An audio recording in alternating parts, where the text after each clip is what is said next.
Luhut Binsar Panjaitan kembali memiliki peran di kabinet pemerintahan Prabowo. Bahkan ia diberi 2 tugas sekaligus sebagai Ketua Dewan Ekonomi Nasional atau DEN dan penasihat khusus Presiden pada bidang digitalisasi dan teknologi pemerintahan. Benarkah sosok Luhut sangat dibutuhkan di pemerintahan yang baru ini? Apa saja peran yang akan ia berikan saat ia bertugas nanti? Ikuti diskusinya bersama redaktur pelaksana Detik Finance dalam editorial review. Beralih ke Jawa Timur, Detik Sore akan membahas kelanjutan peristiwa dibubarkannya debat perdana calon wakil Bupati Bojonegoro. Diketahui acara yang digelar pada Sabtu 19 Oktober 2024 dibubarkan KPU. Penyebabnya salah satu paslon dianggap berbuat ricuh dan menyalahi aturan debat. Bagaimana kronologinya? Apa saja sanksi yang diberikan KPU kepada pihak yang dianggap menyalahi aturan? Ikuti laporan jurnalis Detik Jatim selengkapnya dalam Indonesia Detik ini.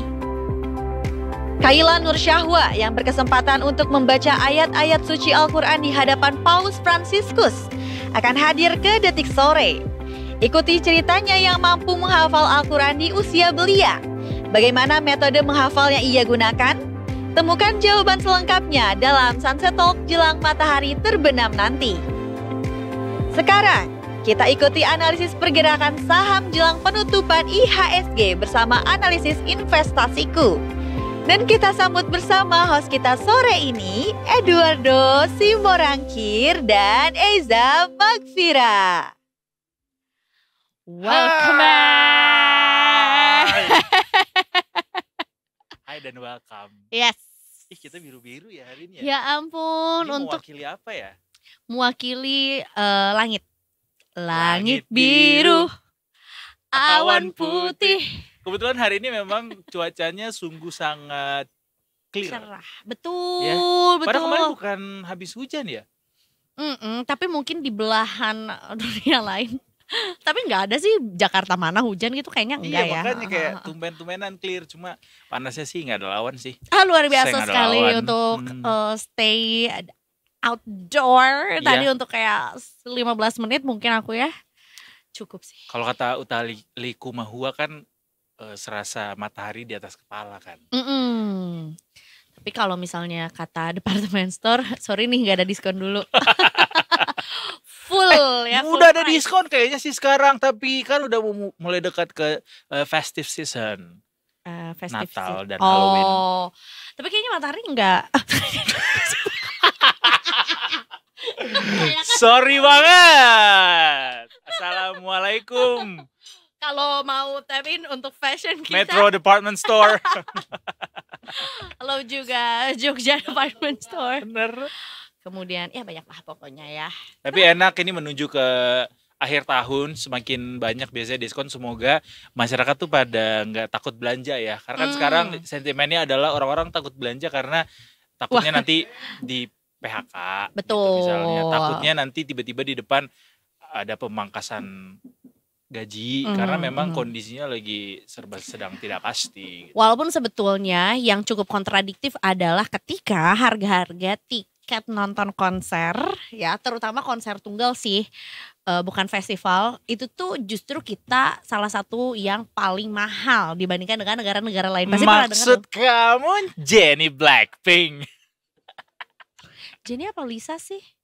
Lisa ya guys? Lisa kan? Oh iya Lisa yang mau fan meet ya? Yang mau fan meet dan Hmm. I think Sorry. we are the most expensive dibandingkan dengan negara terutama Asia Tenggara ya. Sekelas Singapura gitu kita masih lebih mahal. Iya gak sih? Ih, parah banget. Aku Siapa nggak yang tahu nih negara yang maju, siapa yang negara begitu. Aku nggak tahu dengan harga tiket di Singapura atau di Singapura tuh ada atau enggak, tapi yang jelas di kayak Thailand gitu itu kita jauh lebih mahal gitu. Nanti kita cek deh harganya, tapi yang jelas kalau bila dibandingkan dengan UMR-mu, Tidak ada apa-apanya kamu. bila dibandingkan dengan UMR kita tuh itu tuh harga 1,5 bulan UMR. Meanwhile kalau di negara lain 1,5 loh. 1,5 bulan kan. Bayangin Iya. lo pakai gaji lo semuanya buat Full. nonton Untuk ketemu Lisa. idol gitu. Heeh. Segede gini lagi Lisanya. Bener. Karena kan ada Iya, kelas-kelasnya jauh. juga gitu. Udah yang paling murah padahal tuh ya. Gitu sebenarnya juga nggak hanya K-pop aja sih, kayaknya juga terjadi di musisi-musisi lain. Termasuk juga kita akan ketemu sama Februari tuh Green Maroon Day ya. 5, Green Day. Green Day juga lumayan. My tuh menurut Chemical aku. Romance. Belum ya. Belum, Itu insya Allah ya. Kita masih manifesting itu ya. Tapi kalau boleh sih iya akan datang 2025 tapi jauh-jauh hari ya. Biar kita Iya. bisa nyiapin duitnya dulu. Betul. Yang dekat-dekat dulu aja lah. Ah. Are you listening to Sleeping with Sirens? Iya, Iya. aduh. Yuk. Tapi Nanti kita nah lihat ini ya. lumayan, soalnya festival. Di mana? Di salah satu festival di, aduh apa ya nama festivalnya? Aku malah lupa. Oh, Pokoknya dia di 30 November. Festival. Jadi harganya Iya. under 1 million. Tahu. Yes. Iya. Gitu deh. Jemaah when we were young. Yuk nabung yuk tahun depan yuk when we were young. Gue tuh mau nabung buat siap-siap. Soalnya katanya jadi tahun depan tuh ada perpanjangan tour dari seorang Justin Timberlake. I'm a diehard fan of him. I'm bringing sexy back. Yeah. Fun fact. Yeah. For maybe because I was working in a radio station for Aha. quite a long time, itu adalah kalau ada penyiar yang muterin lagu Sexy Back full, atau mungkin cuma dipakai intronya aja, abis gitu ditinggal lagunya sampai tuh lagu beres banget, itu pasti dia lagi either ke toilet atau lagi malas ngomong aja. Karena panjang. Lagunya hampir 7 menit. Atau yang sekarang yang Mirrors ya. Iya. Iya, yang penyiar zaman mirror, kesininya mirror. mungkin Mirrors gitu. Karena Betul, 8 menit betul. anyway. Dan lagu-lagu Justin Timberlake tuh emang panjang-panjang sih anyway. Jadi kayaknya penyiar friendly ya. Iya, penyiar friendly, bukan radio friendly, penyiar friendly. Penyiar friendly bukan Karena kalau dibilang radio friendly justru dia harus bikin lagunya sesingkat mungkin ya, bukan sesingkat mungkin, sesepek mungkin gitu. Iya. Karena dulu ada tren kayak dulu tuh lagu-lagunya Ariana Grande tuh nggak nyampe 3 menit. Sampai ada Iya, pendek istilah banget. kayak anak-anak musisi-musisi zaman sekarang kenapa sih bikin lagu tuh cuma 2 menit, 3 menit gitu. Karena ya udah orang didengerinnya di refnya aja buat Instastory. Oh gitu. Pantas ya yang apate itu cuma 2 menitan juga ya. Oh iya bener. Iya, gitu kan ngomongnya. Apa tuh? Apa tuh? Apa tuh? Itu apartemen kan maksudnya. Betul, singkatan dari apartment ya. Jadi ada apa tuh hari ini? Apa tuh hari ini? Hari ini panjang sekali sepertinya Detikers. Yes. Sampai ke jam 6 kita akan temenin. Dan menu-menunya kita itu masih berkaitan sama kabinet barunya Pak Prabowo ya. Betul, dan tentunya juga hari ini masih, I think it's still happening ya, masih ada pergerakan juga di Istana Negara juga, karena masih Betul. berlangsung juga Oh, pemanggilan untuk iya. para ketua atau anggota Utusan badan khusus. utusan khusus. Iya. Kemudian juga badan-badan baru yang dibentuk untuk kabinet kali ini. Benar. Dan siapa saja yang mengisinya, karena juga ya beberapa nama cukup not surprising, tapi kayak tuh kan ada. Tuh kan ada Iya beneran. Dia mah kan. nge-keep tahu gitu. Dari kemarin kita nanya kan, Raffi mana? Betul. Mas Yofi di mana? Gus Miftah di mana? Ternyata baru keluarnya sekarang. Jadi kayak Yes. hari-hari Pak Prabowo dipenuhi dengan pelantikan. Masih Benar-benar. belum kita lihat nih kerjanya apa gitu ya. Karena memang ya banyak ya berarti ya. Banyak. Kayak Urusan untung- birokrasinya banyak banget sih itu. betul. Selamat mengupdate LinkedIn. Rekan-rekan sekalian, teman-teman. Jadi selain ada yang open to work, sekarang juga Iya. ada close to work ya. Oh iya. Karena betul. udah sudah di-hire. di-hire atau udah di-hijack bahkan dari perusahaan lamanya Betul. atau mungkin dari badan lamanya, termasuk teman kita siapa? Yang presenter itu. Siapa? Yang mana ya? Yang kriwil. Bentar, kriwil, perpisahan.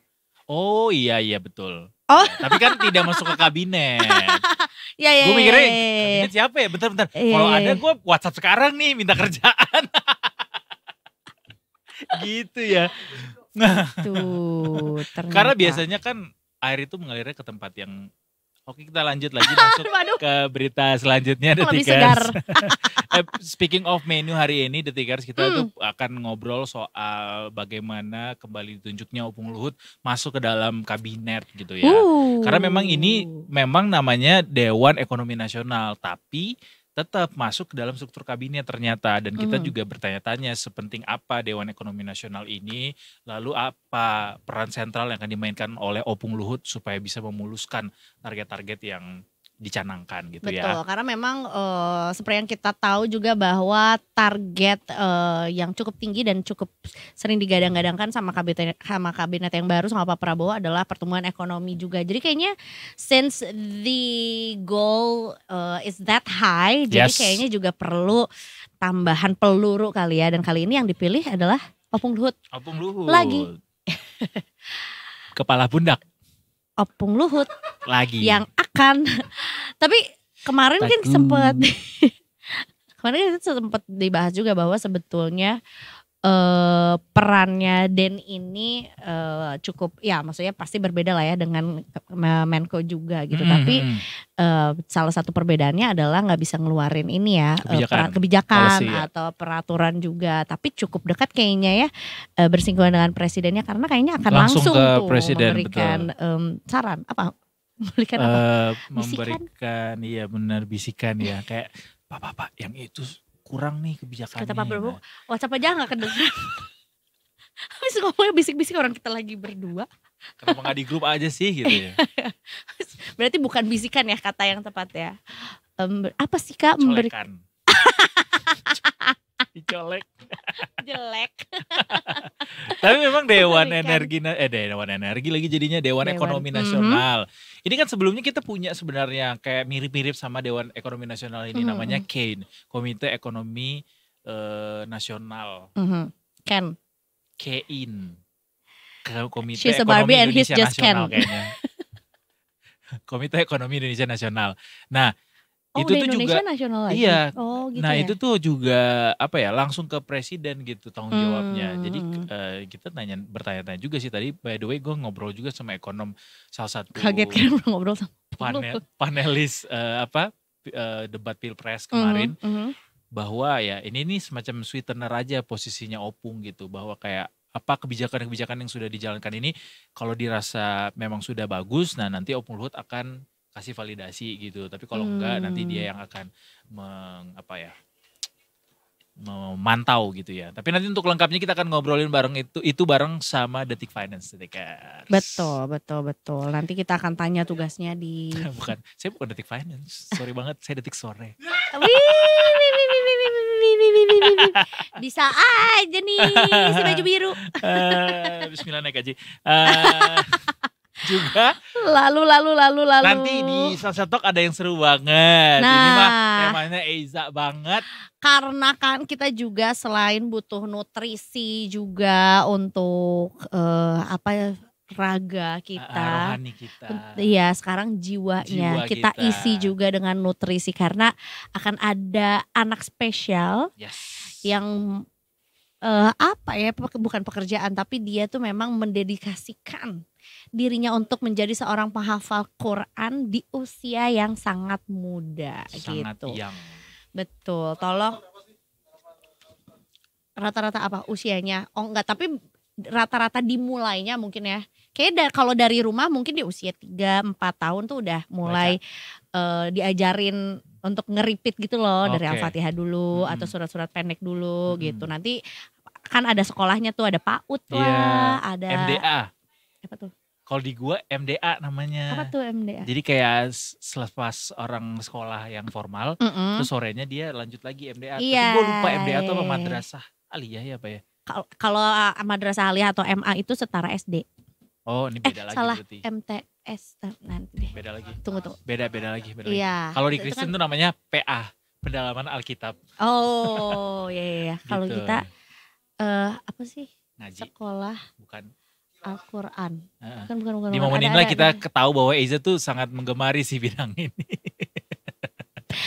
Anyway, kita tuh harusnya udah menyapa Aibda Syahra tahu. Oh iya, ya udah deh, kita close dulu yang ini.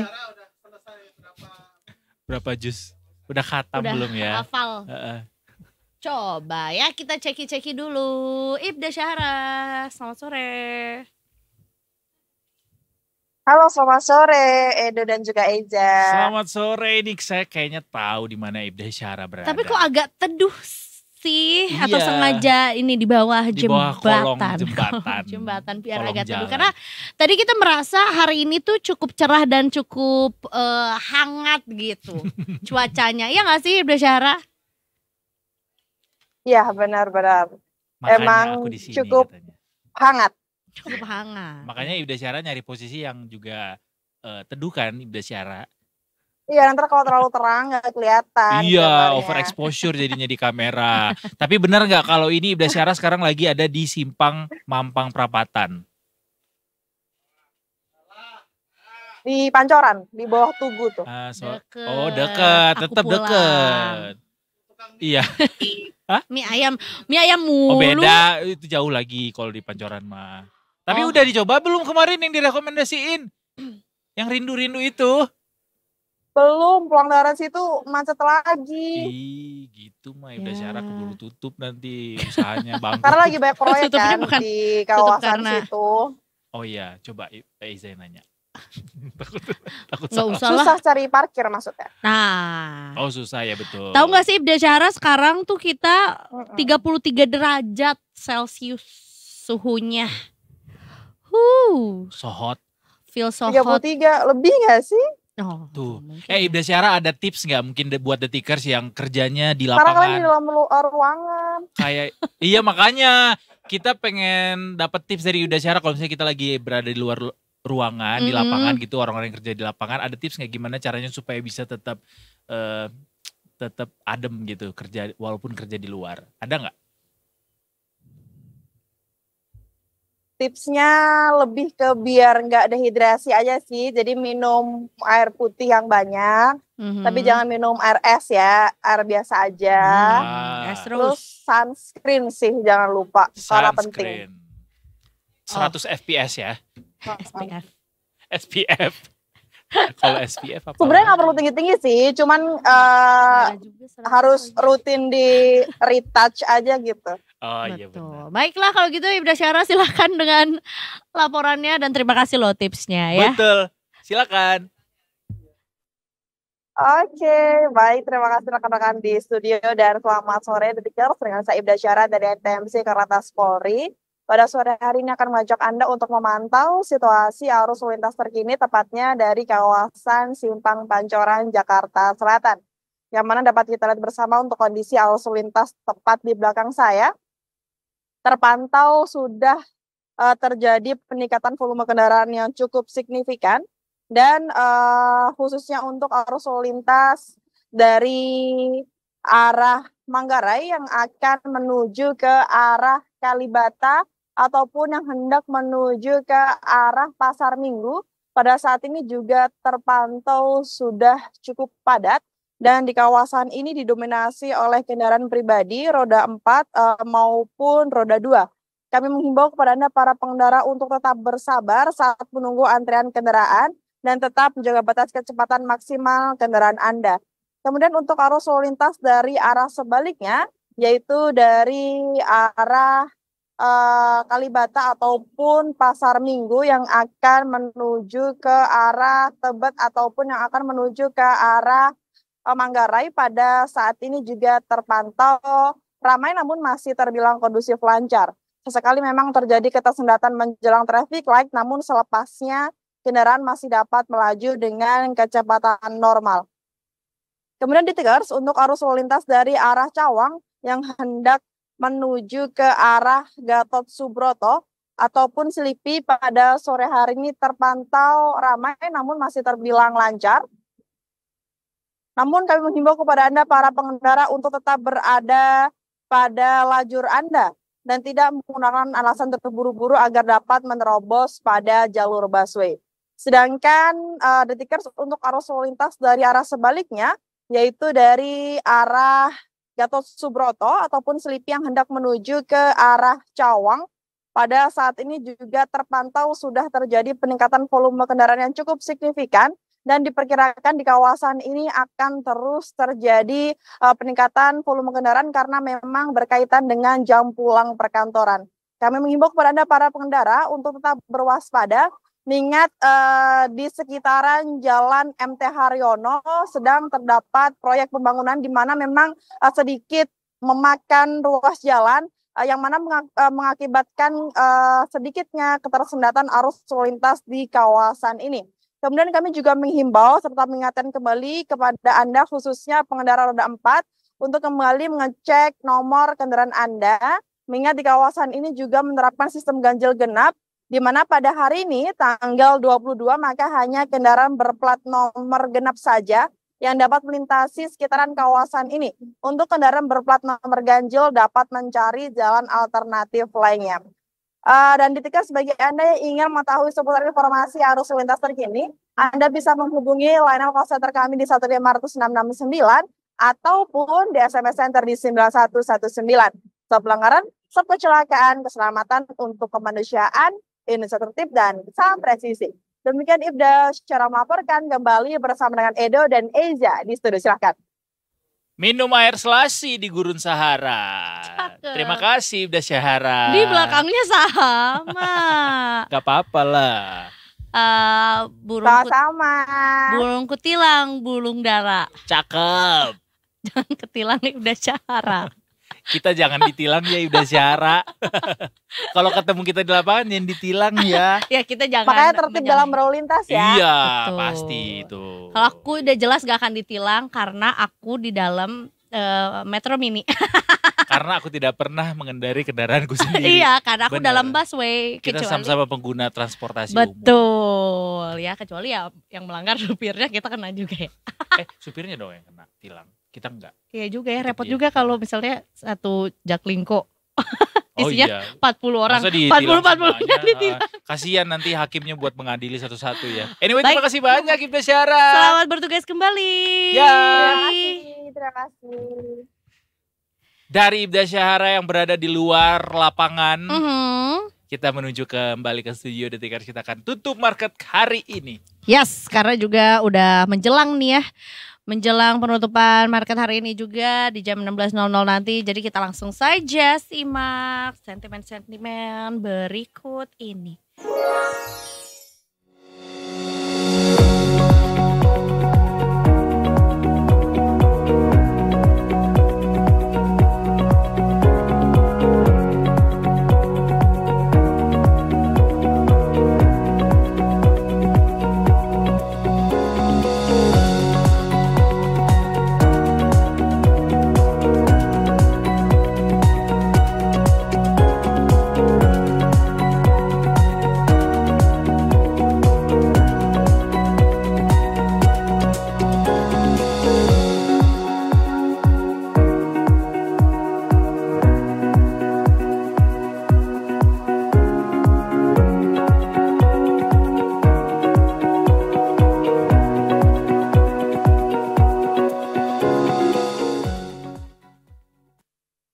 Everyone, Yes. masih di Detik Sore nggak cuma hore-hore. Dan ini adalah segmen favoritnya Eiza juga. Sikat Za. Dia langsung kayak, pressure nih. Enggak, aku tuh saking bahagia. Coba tertawa tuh kan adalah satu bentuk pelepasan nervous ya. Bentar kita sambut dulu ke Mbak Sandra. Mbak Sandra hari ini. Oh iya, Oh iya, Mbak Mbaknya di Sandra. belakang. Iya, ini baru kita Ini silakan siapa? Mbak Sandra. Mbak Sandra yang hadir hari ini dari investasiku. Selamat Hai, sore. hai, sore. Baru berjumpa lagi nih sama Mbak Sandra. Ya setelah berapa abad Hampir ya? seminggu. Sahabat lah ya. Tapi aku mau cerita dulu sebelum Sahabat kita muda. bahas market hari ini. Boleh. Jadi tadi speaking of mencari tawa bahagia gitu, gue pernah menjalani social eksperimen seperti ini. Apa? Jadi Ngapain? gue ke rumah sakit jiwa untuk mencari tawa. Karena di situ ketawa You know semua. what? Iya, you know what? Kalau lo pengen ketawa yang lepas gitu, datanglah ke rumah sakit jiwa. Karena menertawakan orang parah banget. Bukan karena menertawakan orang, kita Mereka bisa yang tertawa tertawa. bersama-sama di sana. Oh. Kayak mereka ketawa, kita ikutan ketawa, nular. Oh. Iya. Bener. Jadi itu gue lakukan Dan waktu luar gilanya kan tapi. sekarang masih. Oh, masih. Enggak, jadi, Ayo, jadi, oke. jadi waktu itu SMA, teman gue itu orang tuanya salah satunya adalah pegawai di rumah sakit jiwa itu. Terus gue diajakin, terus essentially kayak ngerasa, wah seru juga ya di sini ya ketemu mereka kan para pasien yang ada di situ. Mhm. Ada yang udah dilepas kemana-mana gitu kan, cuma ya Oh. masih apa ya, masih dalam pengawasan lah gitu. Nah itu mereka bilang aku Cristiano Ronaldo waktu itu. Oh jadi menghibur ya. Iya, karena jadi ya. aku ketawa, jadi kayak Jadi level mari kita ketawa. kepedean kita tuh bertambah. Ya. Iya, dan tau gak kenapa teman-teman ODGJ itu kalau ketawa tuh lepas banget, karena kan nggak punya banyak pikiran kan. Betul. Nah sama kayak aku yang tadi ketawa, Oh gak banyak pikiran. nggak ada. Kalau Oh lebih ke gak ada pikiran. Lucu lagi. tapi terus saja ya kita sudah diberikan. Iya justru ketika kita gak punya pikiran, makanya kita hadirkan orang yang punya pikiran banyak banget. Betul. hari ini. Aduh. Pikiran sampai ke global segala macam. Wow, terlalu jauh pikirannya ya. Saking jauhnya bisa kayak gitu juga nanti. Ketawa. Jangan dong Mbak, biar kita aja yang gak punya pikiran sama. Makanya kita Nggak kasih. usah ikut-ikutan. Beban itu ke sini ya. Jadi Mas Andra, apa yang terjadi di hari berapa ini? sih? Karena Hari ini ini lebih sebetulnya banyak udah di baru zona saja. merah. Mm-mm. Merah, merah. Iya, di zona merah banyakannya, tapi di Oke. ujung-ujungnya menuju ke penutupan alias setelah sesi Ada 1 dia mulai naik-naik ke puncak gunung gitu ya, rebound. Iya, dari 11 Oktober ini sebenarnya ISG naik terus ya sesuai dengan indikatornya karena kemarin udah lelah dia turun, sekarang dia mulai meranjak naik dan mungkin untuk seminggu ini dia masih menguat terus terbatas. Selama nggak ada sentimen-sentimen yang bikin wah investor panik nih cabut dari Indonesia gitu. Oh ISG itu kalau udah lelah turun dia akan mencoba menanjak naik. Iya. Sama kayak manusia ya. Oh iya dong. Kalau udah capek di bawah tuh dia akan tiba-tiba jadi anak gunung aja, naik gitu. Ya. gue lagi. Contoh banget ya. Jadi contoh. Ya, kalau investor asing kan itu pengennya ketika harga udah naik dia pengen take profit dulu. Nanti kalau Betul. dia take profit harga kan mulai turun. Dia mau beli di murah, nggak mau dong beli di mahal. Maunya at discount gitu. Ya siklusnya gitu-gitu aja. Kalau terlalu banyak turun pasti akan ada momentum naiknya Iya. juga. Walaupun sebetulnya pasti pengaruh eksternal juga banyak Ada, ya iya. gitu. Termasuk juga kondisi negara kita yang beritanya banyak sekali. Iya, Terutama juga pemilihan kabinet baru Iya gitu. betul. Tapi ini responnya positif sih ISG kemarin hijau ya setelah tanggal 20 Oktober itu. Dan ini kalau sekarang lebih ke masih lihat sentimen yang dari luar nih ada efeknya enggak. Ntar lagi pemilihan presiden nih. Donald Trump, US. Ya ada Donald Trump kalau chance dia Versus ya Kamala Kamala Harris ya. Harris, iya. Nah prediksinya tuh Donald Trump yang menang. Tapi let's see lah ya. Kalau emang Donald Trump yang menang itu kebijakan-kebijakan dia pasti bakal diterapin di negeri Amerika sana. Termasuk itu nantinya yang akan membuat ada inflasi lagi nih. Karena kan kebijakan dagang tuh banyak banget ya. Dari China kalau mau lu jualan barang lu gua kenain pajak 20% atau berapa persen gitu ya. Jadi itu nanti akan mengakibatkan inflasi lagi, mengakibatkan harga emas naik lagi, kayak gitu, mengakibatkan dolar bisa menguat lagi gitu. Tapi pasar lebih suka mana? Kamala apa Trump? Kalau Elon Musk sih Donald Trump ya. Oh iya benar. Dia kampanye banget di X sih. Tapi itu siapa Obama Kamala Harris abis. Kamala iya, Harris itu habis jelas. ya. Usher juga. Tokoh-tokohnya agak variatif ya. PDD lagi Udah di dibungkam. penjara. Lagi Iya, dibungkam kebetulan ya. dia. Nggak ikut nyoblos kayaknya dia. Kalau di penjara ikut ya tetap ya. Ikut tetap, Ikut pasti ada tetap lah haknya diberi ya. lah. Akan punya hak. Gitu. Oke Termasuk, jadi. iya kemarin kita sempat bahas juga ya kayak Dok kalau harga emas lagi lucu-lucunya. Cetak rekor terus. Lagi bagus-bagusnya ya. Iya gitu. Itu sebetulnya banyak pengaruhnya dari luar apa dari dalam negeri sih? Kalau pengaruh pasti dari global sih, ada geopolitik, terus kemudian dolar kan ini seiring dolar menguat, emas tuh kemarin ikutan menguat juga kan karena orang-orang beramai-ramai ketika inflasi beramai-ramai nyimpan uang, bukan nyimpan uang ya, safe haven lah haven ya. gitu. Jadi beramai-ramai nyimpan Menyimpan emas gitu. Apalagi didukung juga stimulus ekonomi Cina nih yang ngedukung si harga emas ini rally. Ya prediksinya sih emas masih naik sampai akhir tahun gitu. Oh iya. Cuman emang udah tinggi banget nih, tertinggi sih harganya. Bener. Jadi kalau kita beli sekarang bisa Jajan naik beli lagi ya. emas. Nih Bisa kayak untung nih ya. beli kaos band, beli vinil. Kalau dijual lagi harganya tinggi Terima nggak kasih sudah menampar ya. apa-apa. Kalau nonton konser kan nggak bisa second Iya itu lagi. gelang Yaudah deh konsernya. aku gak nonton lagi. Aku nggak Makanya kalau nonton konser sekalian jadi ngomong sekarang sih calo. gitu. Jadi duit ya kan. Tetep Ya ampun Jadi ilmu Mbak Sandra. itunya tuh ada gitu loh. Jadi Apa nggak yang Mbak rugi. Sandra bilang barusan adalah musuh semua anak konser. Calo ya. Calo karena dia Calo naikin dong, harga. nitip ke teman sini mau nitip Kak. Gue Tapi itu bisnis sih emang di Iya Indonesia itu dong. sangat cuan sih. atau Iya. ini Just Tip merch. Nah itu juga bisa. Bisa. Ya, Nah. Just Merch Tip dari konser. Dari konsernya. Oh itu bisa, betul. Ada peluang Just itu Tip. ada. Nganterin apa? Gojekin sampai ke dalam gitu. Kurir. Bisa. Tapi kalau kayak gitu-gitu kita ingetin lagi ya kalau itu tuh apa sih namanya gig ekonomi aja alias pekerjaan sampingan. Oh, samping. Iya ya, bukan Jangan utama jadiin ya, utama. jangan. Nanti Mm-mm. susah bayar pinjolnya. Mbak Sandra, ini ISG udah ditutup nih. Iya, Kita update dulu ya ISG hari ini Boleh. ditutup di level 7.788 Mm-mm. dengan jumlah transaksi 13 triliun, lumayan Mm-mm. banyak ya. Ditransaksikan 1,5 juta Iya. kali. Mm-mm. Kenaikannya 0,21%. Mm-mm. Ini naiknya tipis-tipis tapi kayak pasti gitu ya. Iya naiknya apa namanya? Dari awal Ini istilahnya pekan. menguat terbatas. Hmm. Jadi hijau tapi nggak terlalu yang signifikan kayak gitu. Ya nggak apa-apa sih, bagus daripada yang terlalu wow Iya, gitu. ju- Ntar justru- bisa. Justru sas ya. Kaget ya. Mm-mm.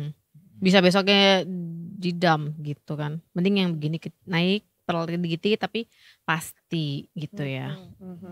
Ya Iya. 8.000 lah ya. 8.000 lah Di akhir kapan? tahun ya. Akhir tahun ya. Kemarin tuh kita udah Alhamdulillah. janjian sama Mbak Sheryl kalau 8 di momen IISG menyentuh 8.000 Mbak Sheryl akan warnain rambutnya jadi hijau.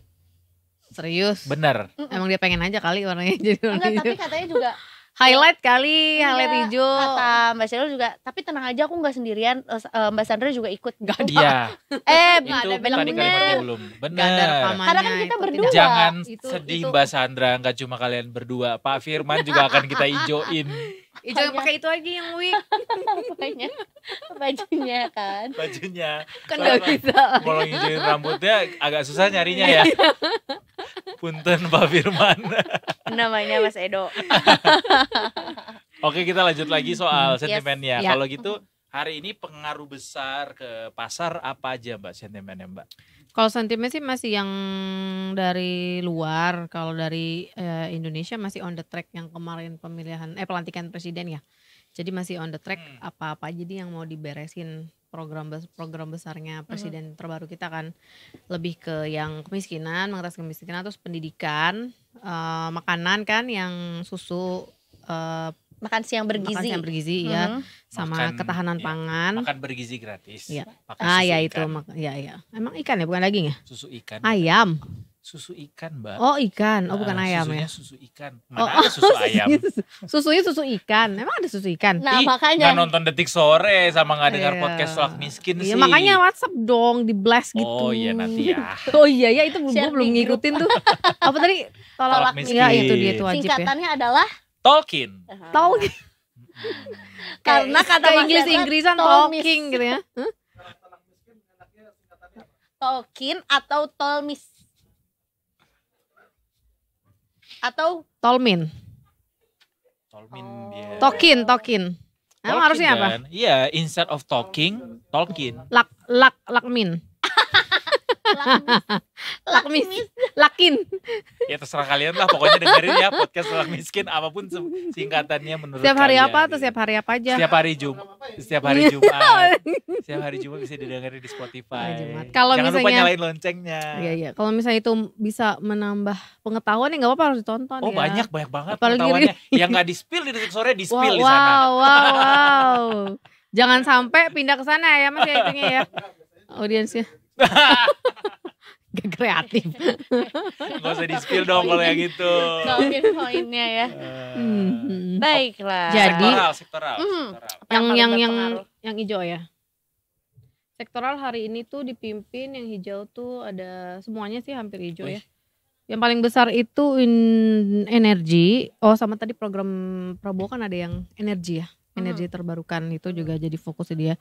Kalau yang sekarang yang terbesar itu ada energi, terus kemudian industrial, Karena Menteri SDM-nya nggak basic ganti kali. industry. Tetap Pak Bahlil.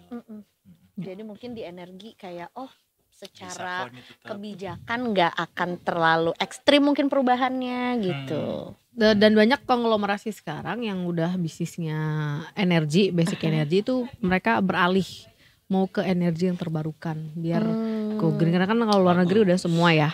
Nah di sini kita mau beralih ke situ. Yang pasti pertama ya konglomerasi itulah Berarti yang punya bisnis energi. rekomendasi koleksi juga termasuk emiten-emiten yang Iya, udah bergerak boleh. di energi Energi, terbarukan. ya, energi terbarukan kayak gitu. Kan Termasuk salah satu Barito itu juga, juga ya? ya itu kan energi terbarukan juga kan punya papa. Udah nyebut papa aja nih biar dapat warisannya. Angkat jadi anakmu pak. Oke, Uncle. Kalau sentimen hari ini masih terpengaruh sama yang itu sih, global. Kan global jadi masih wait and see nih, nunggu juga nih. Nunggu yang keputusan pemilihan presiden. Mereka kan udah menguat 6 minggu terakhir ya, sekarang lagi melemahnya. Tapi kalau misalnya dari sisi yang bursa Asia, ini lagi hijau kembali. Termasuk rencana Israel juga yang katanya akan kembali Itu juga. melakukan serangan ke Iran kan. Iya, itu efeknya ke oil sih pasti ya. Gitu. Oke, bagaimana dengan sentimen bahwa kabinetnya Pak Prabowo ini penuh dengan beban secara fiskal, beban politik, terus beban apa lagi ya? Banyak deh bebannya gitu Mbak Sandra. Itu ini nggak ngasih sentimen buruk nggak ke pasar? Kalau misalnya dari awal udah melakukan pasti iya, cuman kan ini kan belum terlihat. Nanti tuh terlihat mungkin di awal tahun depan. Nah kalau misalnya di awal tahun depan sudah kelihatan arahnya nih membaik apa kok jadi malah beban kosnya doang yang meningkat Bertambah. tapi nggak ada hasilnya, ya mungkin itu pasar akan bereaksi kayak gitu. Dan sebaiknya ya pasti dari Pak Prabowo ada reshuffle kabinet lah gitu. Tapi yang penting Menq kita tetap ya. Oh, itu yang paling Bu Sri mempengaruhi ya? Iya. Iya Iya sih. kalau nggak bisa bocor semua anggaran-anggaran kan. Sekarang aja kita udah banyak pajak-pajak ya. Ya kan Bu Sri Mulyani juga yang bikin Iya, tapi kan kebijakannya. itu masih di koridor udah terhitung lah sama dia. Apalagi kalau bukan Bu Sri Mulyani, kebayang nggak? Iya. Nanti ada tax amnesty 3.0. Ah, itu dia tuh. Wow. Cukup di nanti ya. Dapat pengampunan mulu.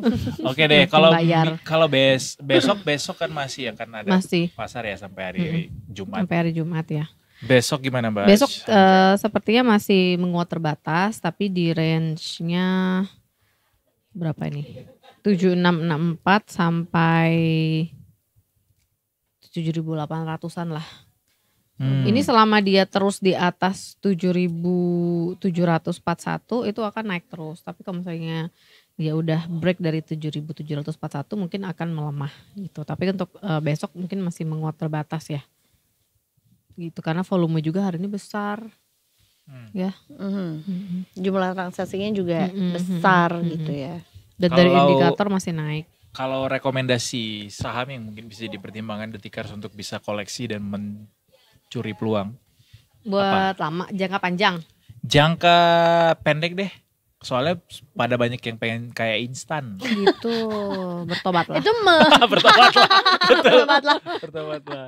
Itu jangka pendek dan jangka panjang Iya, gitu. Mewakilkan siapa sih Kak Edo? Aku. Oh. Mungkin jangka pendek kita berharap ada Windows dressing ya. Mungkin sampai Desember itu kita bisa lihat saham-saham perbankan yang blue chip. Oke. Yang ambillah di titik support lah. Support terjauh. Ini mungkin sekarang kayak misalnya contoh BBRI dia masih mungkin akan turun dulu nih sebentar. Nah itu kalau misalnya udah capek turun atau merahnya udah lumayan berkurang, nah itu boleh kita ambil. Atau kalau mau cicil dari sekarang juga boleh, tapi belinya bertahap gitu. Kalau misalnya untuk jangka pendek yang menjelang window dressing kan Desember ya, bisa di saham-saham perbankan BCA, BRI, Mandiri, BNI kayak gitu. Bisa dibilang aman nggak sebetulnya itu? Aman kalau jangka panjang. Oke. Kalau misalnya jangka pendek kan tetap banyak sentimen, pasti harganya akan Naik, sebentar turun, sebentar naik gitu. Jadi sentimen-sentimen yang suka kita bahas tuh itu lebih berpengaruh ke yang jangka pendek. Tapi kalau in the long term selama perusahaannya bagus dia akan rally terus kayak BCA gitu. gitu. Jadi belinya jangan FOMO ya, Jangan. dicicil aja gitu. Iya, Kalau lagi dicicil banyak aja. duit jangan sosokan beli semuanya sekarang kemana, dipantau harganya. Mbak, ya.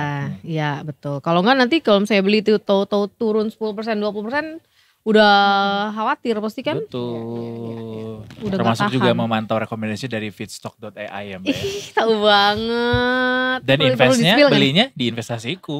Iya Betul. dong. Lebih Ya mudah jadi kalau kita gak usah capek-capek lagi nih, aduh saham apa sih yang beli bis pas di bottom gitu ya, dengan ada feedstock AI kan udah pakai AI udah tahu Gampang, nih, nggak perlu udah lagi pakai kita sistem mesin. Baca-baca Garis garis-garis itu ya. atau tang ting tung ya. Tang ting Terus tung yo. gak ada unsur emosional gitu, gak ada Oh, unsur iya. subjektif. Ah nih kayaknya mau naik deh, kayaknya ini gak ada. Nggak ada. Tetap oh ini gede nih, bisa. Sesuai Tapi tetap ya perhitungan. kata Pak Firman, Apa tuh? wisdom is the key. Betul. Iya. Wisdom teeth. Jadi itu jangan- adalah tetap alat jangan FOMO ya, bantu. Betul, yang gak boleh FOMO ya. Nggak boleh. Investasi juga gak boleh FOMO. Ya, nggak cuman Betul. Jangan karena belanja melihat orang aja. kaya pengen kaya juga dengan cara dia. Ingat hidup itu Sementara. ada yang di atas ada Life di bawah. is never Iya. flat. Life is never flat. Kalau mau kaya nggak apa-apa kalau pengen kaya, tapi ya jangan instan gitu. Betul. Itu kan tidak baik ya. Betul. Tuh jangan instan kalau mau Aduh, kaya. Semua butuh kali ya, proses. Keriting. Keriting. Baiklah kalau gitu terima kasih banyak Thank you, Mbak Mbak Sandra Sandra. sudah memberikan pencerahan untuk kita di sore hari yang sebetulnya juga di luar cukup cerah ya. Hari ini juga ditutup Terik. panas terik, Panas. tapi hari ini juga market kita ditutup juga dengan cukup cerah. Adem lah ya, bikin Adem, adem. optimis akhir tahun Nggak merah. mencapai Iya. angka 8 Semoga nggak ada ribu. tiba-tiba berita apa gitu ya, jangan sampai ya. Semoga beritanya Semoga, standar-standar semoga. aja gitu. Termasuk perang di Timur Tengah udah Iya. cukup.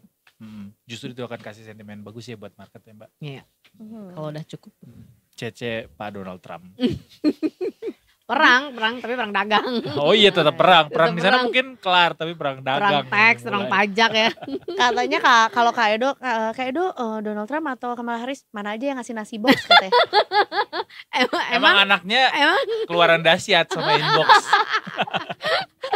Oke deh, hari ini kita tutup dulu market reviewnya. Terima kasih sekali lagi Mbak Sandra. Silakan mencari Sama-sama. rekomendasi pencat rambut hijau yang Oh, iya. baik ya. Oh, iya. Nanti kan kita tagih janjinya itu. pakai wig aja boleh nggak pakai wig? Boleh juga kok, boleh. Kalau Mbak Cheryl sih bilang pakai pewarna ya kemarin. Pakai pewarna. Oh, pilok ya. Warna rasa pandan. Oh, Mereknya kupu-kupu. Tubuhku. warna masakan ya, boleh juga tuh. Baiklah kalau gitu nanti kita akan kembali lagi tentunya masih di Detik Sore. Gak cuma hore.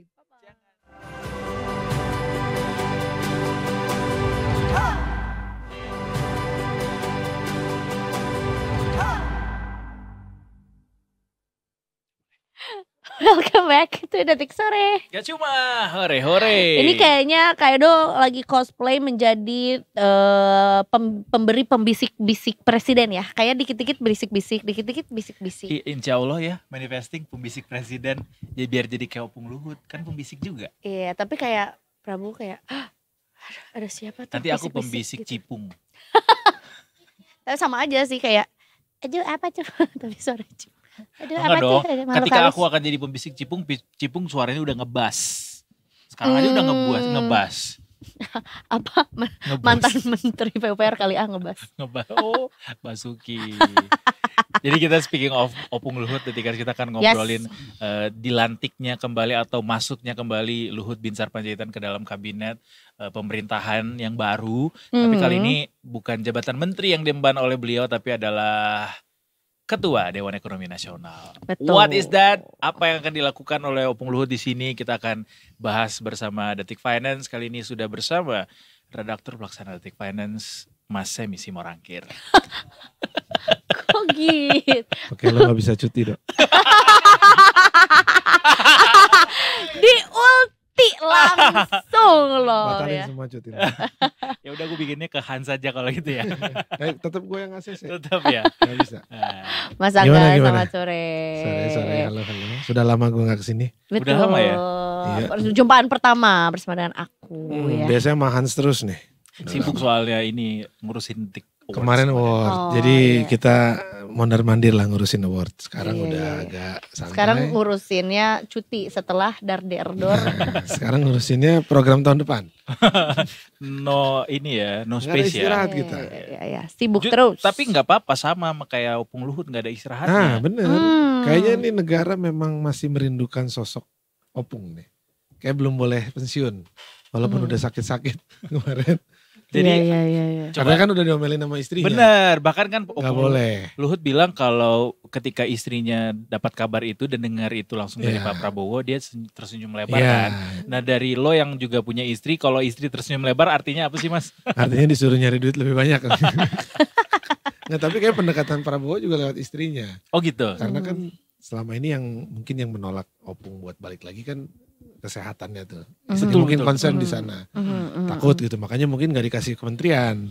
Dia dikasihnya lebih yang agak ringan tapi masih bisa berpengaruh lah. Kalau kementerian kan mungkin pusing kali dia ntar. Harus koordinasi apa segala macam. Kalau ini kan lebih kayak ke ide-ide. Lemparin ke Gagasan, kementerian gagasan, terkait. ya. Nanti kementerian terkait yang memastikan untuk berjalan. Tapi kan tetap masuk kabinet. Iya tapi Dan kan beda tetap lah. memilih timnya sendiri ya Den ini. Iya beda lah. Kayak ini kan tuh nggak ada kementerian yang lu pegang, nggak ada tanggung jawab ke bawah. Apa bedanya Den dengan Menko. Menko Perekonomian misalnya? Kalau Atau Menko dengan kan Kane? kebijakan teknis dia tanggung jawab nanti. Ketika Betul. ada yang diambil. Kalau ini kan enggak, ini kan lebih kayak. Nggak bikin policy ya? Nah, mungkin ngeliatnya gini kayak, mungkin ya. Kayak kalau di perusahaan ada direksi, ada komisaris. Nah, direksi kan bertanggung jawab banget tuh. Nah, komisaris kan cuma kayak mengawasi sambil negor-negor dikit lah, lu jangan ke situ, lu maininnya di sini. Gua kemarin ketemu si Anu, ide ini bagus nih, gitu-gitu. Pengawas berarti. Nah, lebih ke sana dan lebih ke penasihat ke presiden juga. Jadi mungkin bisa langsung sampaikan ke presiden, nanti presiden yang nyuruh kementerinya di bawah. Tapi Gitu. berarti hanya akan membawa atau di bawahnya hanya akan ada Menko Keuangan aja atau mungkin juga ada beberapa kementerian Kayaknya lainnya? bakal lebih luas ya, karena kan ini kan lebih ke penasihat ekonomi ya. Jadi mungkin lebih powerful dari sebelumnya sebenarnya gitu, tapi cuma nggak pegang kementerian aja. Tapi kan dia bisikin presiden nih. Kalau presidennya nanti udah minta, kementerian harus jalan kan, pasti gitu kan. Cuman ya mungkin difilter lah sama presiden. Ketika ini Pak bagus gini, pasti dia juga dengan pertimbangan bisa nggak ya Indonesia gitu, baru dia jalan gitu. Dewan Ekonomi Nasional ini kan baru ya. Sebelumnya kita juga punya mirip-mirip namanya Kane gitu, Komite Ekonomi Nasional. Jadi bedanya apa Kurang Mas? lebih sih mirip-mirip sama lah. Jadi ini lebih kayak memfasilitasi ada orang bagus. Sayang nih kalau dilanjutin, tapi mungkin dia juga dengan kapasitasnya agak repot kalau mengurusi kementerian lagi gitu ya. Akhirnya ke sana. Yang kalau kita lihat di zamannya Pak SBY dulu kan ada Ken kan. Terus zamannya Pak Jokowi juga ada apa namanya? Gue lupa, itulah. Kane juga ada Pak Jokowi. Ya, itu kan lebih kayak gitu kan, ada orang-orang bagus dikumpulin di situ dan dia bisa menjadi advisor yang mumpuni lah buat presiden gitu. Begitu. Tapi yang gua takjub sih sebenarnya ini the one and only Menko Marves loh. Betul. Jadi kementerian Menko Marves itu dibikin buat dia. Pertama. Terus setelah dia selesai ditutup juga, nggak boleh ada yang pegang itu. Iya. Jadi Tapi the one berarti and only nih. kalau ada program-program sebelumnya atau mungkin apapun lah gagasan dari Menko Marves juga yang sebelumnya belum ke-achieve gitu, itu akan dilebur atau dibagi-bagi ke kementerian lainnya atau gimana? Kalau tuh? kata Pak Menko Ekonomi itu Erlangga, katanya dimasukin ke dia. Jadi yang dari Menko Marves sekarang dipegang sama dia. Koordinasinya jadi lebih banyak di Kementerian Ekonomi sih pada akhirnya. Karena ya waktu itu juga sebenarnya agak beririsan sih. Ketika Menko Marves investasi sama Menko Ekonomi sebenarnya mirip-mirip kan. Ketika digabungin ya udah, orang yang di bawahnya kan tetap sama tuh, SDM, BKPM dan lain-lain masih di bawahnya dia. Jadi ya make sense sih ketika akhirnya diambil sama Erlangga gitu. Jadi tugas Erlangga makin banyak aja jadinya. Mas, bicara soal ekonomi kan kayaknya dari kabinet Pak Prabowo yang dibentuk sekarang ini banyak concernnya ke ekonomi gitu. Dibentuk Dewan Ekonomi Nasional, kemudian Sri Mulyani di Kementerian Keuangannya juga langsung dibawa presiden sekarang. Gitu kayak Wamenkunya 3 lagi. Wamenkunya 3, bener. Gue aja belum paham pembagiannya gimana tuh. Apa-apa aja tuh ya masing-masing Tapi ya. ini terbanyak ya sebelumnya. Terbanyak. Ya, Terbanyak. Belum pernah sebelumnya kita 3. Iya. Wamenku ada aja itu baru ada lagi ya. Baru zaman Jokowi. Setelah Pak Jokowi ya. Nah ini pertanyaannya adalah seberapa seberapa kritis ekonomi kita untuk diselamatkan sampai Pak Prabowo kayaknya concern banget ke ekonomi gitu. Padahal kan Pak Jokowi selalu gembar-gembor soal kita di negara G20 paling oke ekonominya, tapi kemarin Pak Prabowo sempat singgung juga soal itu sih. Tapi urgensinya sih ada lah. Kalau ngelihat global kan slow down banget. Permintaan di luar berkurang, otomatis pembelian ke kita jadi kurang kan. Itu urgensinya adalah untuk perbaiki ekonomi. Mungkin ditambah juga janji Prabowo yang harus 8%. 8% itu kan berat. 5% aja zamannya Jokowi itu sebenarnya udah ngos-ngosan. Ya ngos-ngosan lah, bisa dibilang ngos-ngosan lah gitu. Dan tanpa dibantu ada investasi baru, ya mungkin akan 5% aja. Jadi 5% itu ada ekonom yang bilang, ini kita aja nih, kita rakyat Indonesia belanja gitu, gajian, jajan, nonton konser dan lain-lain, itu bisa 5%. Autopilot lah, bukan autopilot sih, kan harus ada yang dorong juga. Lu kayak sekarang orang-orang mantap itu kan makan tabungan itu kan, lu harus didorong dong. Itu kan gara-gara judi online, iya, makanya pada mantap. Harus didorong spending kan, ya spendingnya jangan ke judi online gitu. Tapi kan kayak pemerintah ngedatengin konser itu kan ya biar duit muter kan, ketika konser tuh kita spending buat bensin, parkir, makanan, itu muter gitu, kayak gitu-gitu. Nah itu harus didorong juga. Nah dengan dorongan pemerintah seperti itu 5%. Tapi kan 5% gak cukup, harus ada investasi baru. Misalkan pabrik baru, yang lagi rame lah hilirisasi, termasuk programnya Prabowo kan. Dia bikin pabrik baru nih hilirisasi, nikel misalnya. Itu kan pasti lapangan kerja nambah nih. Jadi ada orang yang nganggur kerja dapat duit, muter lagi. Zing apa namanya? Kalau ngomong bareng Zing. Oh ini Jinx. Ya. Ya, itu. Anda nonton Frozen ya? Bukan flip flop ya? Anak gue nontonnya Frozen. Love is an open door. Contohnya gitulah. Jadi memang dibutuhkan investasi baru, buka pabrik baru, buka kantor baru dan lain-lain. Di situ ada orang yang nganggur kerja lagi. Nah, ya, makanya mungkin ditambahin wakil-wakil menteri ini supaya geraknya cepat kali. Terutama kan semua dikasih wakil sekarang. Menteri investasi pun dikasih wakil. Biar wakilnya ikut jualan kali. Biar nyari gitu. Lu nyari dong investasi tempat gua gitu. Berarti menteri investasinya kurang. Gua gak ngomong gitu. Lu menyimpulkan lu. Atau mungkin gua mau konfirmasi. Enggak. 1/3 manpowernya beda dong. Ya kan, 1 menteri dan 2 wakil itu bisa lebih ngebut. Bagi-bagi tugas gitu. Lu ke negara Eropa, gua ke Afrika, lu ke Cina misalnya gitu. Oh gitu. Ya, biar lebih cepet lah. Atau mungkin juga tabungan calon-calon investor dari sebelumnya ketika masih ada Menko Marves mungkin. Makanya sekarang dinaikkan menjadi Den untuk memberikan ini bisa nih, jadi ada tugas-tugas yang belum selesai, bisa jadi biar dia approach lagi. Ya kan biasa yang approach-nya pertama siapa, daripada terulang lagi. Ya udah Pak Luhut lagi gitu, biar tinggal telepon, follow up yang kemarin gimana gitu kan. Sederhananya gitu. Gue sekarang jadi Den nih gitu ya. Kayak ini ya, kayak ke sales gitu ya. Iya. Tolonglah gitu. Saya sama kurang lebih. Tolonglah kau. Tolonglah kau. Apa? Keluar medannya, tolonglah kau. Tapi pernah ngobrol sama dia belum? Udah. Ya kan gitu kan dia gayanya kan. Dibentak, kayak dibentak. Iya ya. Nah, the way he talks aja kali ya. Iya. Orang nanya apa kau gitu. Orang Batak begitu. Iya. Kalau ngomongnya sama orang Jawa, ini sih beda, tekanan sih. Beda. Nah itu dia sebagai darah Sunda. Jadi kayak, dibalakin gak sih gue? Gitu. Tapi baik Opung Luhut tuh baik. Baik sih. Dan kelihatan apa ya?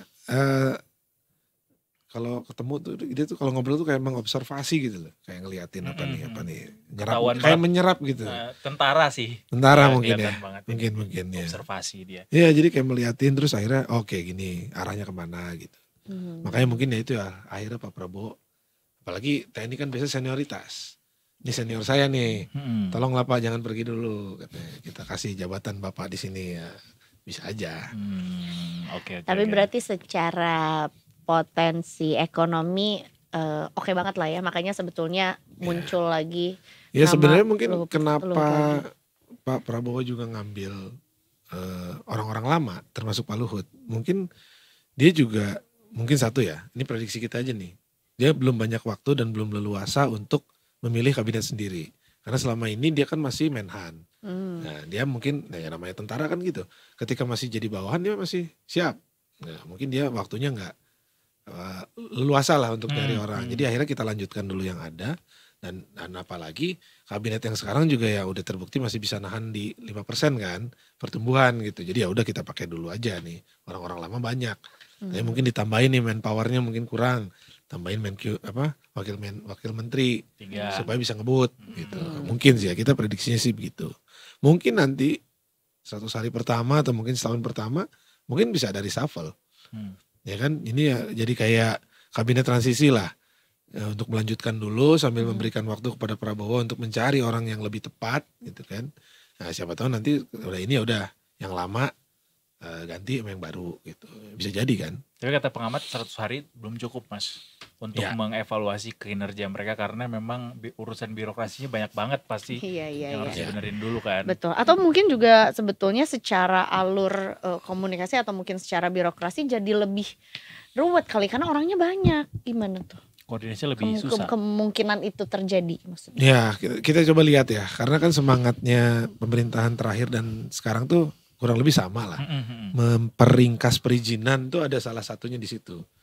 Ya nanti kita coba lihat apakah dengan banyaknya pintu ini pada akhirnya koordinasi lebih panjang atau malah ternyata ya udah nggak perlu sampai menteri, sampai wakil aja ACC jalan gitu. Bisa jadi kan. Ya kita lihat lah ini kan baru seminggu nih kabinet. Benar. Belum malah ya. Bahkan Belum katanya seminggu harus bahkan. ngelewatin ini dulu ya yang di Magelang. Nah, Lewat dari situ baru nanti akan terlihat apa sebutannya? mereka akan berjalan seperti apa. Gitu. Pembekalan. Retreat Militer. Magelang, ya. dulu kayaknya zaman Jokowi nggak ada ya. Gak ada. Katanya itu cuma dilakukan memang sejak di Gerindra itu udah terbiasa melakukan hal seperti itu. Ya suka-suka Pak Prabowo lah dia presiden ya. Betul, prerogatif. Gue mau ngapain menteri gue juga Mungkin bebas. dia menurut dia karena saya juga pernah mengalami menjalani pelatihan ini dan saya berhasil ya mungkin dia coba deh menteri-menteri gue mungkin biar bisa merasakan ini. Ya who knows gitu. Salah satu cara beliau Makrab karena orangnya banyak. Nah, yang karena takutnya kalau nanti makrab ada gitaran doang bukan malam-malam. kan kita belum keluar Pak rundownnya. belum keluar rundownnya Tiba-tiba kita pas belum tidur tahu. dibangunin. Benar, sepatunya dibeda-bedain, jadi harus nyari gitu. Karena takutnya kan 30% katanya menterinya adalah menteri kabinet lama juga. Takutnya ada gap yang udah dekat-dekat banget terus kayak anak iya, baru. jadi Biar nggak blok-blokan. Iya, Biar nggak blok-blokan. anak baru. Biar nggak ada gitu. blok utara, blok selatan. Biar nggak ngumpulnya ntar nggak main Q doang berempat gitu ke main Q. Wah, ini terus geng Mendak menteng nih. bertiga gitu. Iya, atau geng cewek-cewek doang tuh. Biar Geng pariwisata. Cuma berlima loh biar mereka. lebih cair. Iya betul. Tapi Geng Mas pariwisata. melihat track record Pak Luhut gitu ya membawa banyak investasi, proyek, mengurus banyak proyek gitu sebelumnya.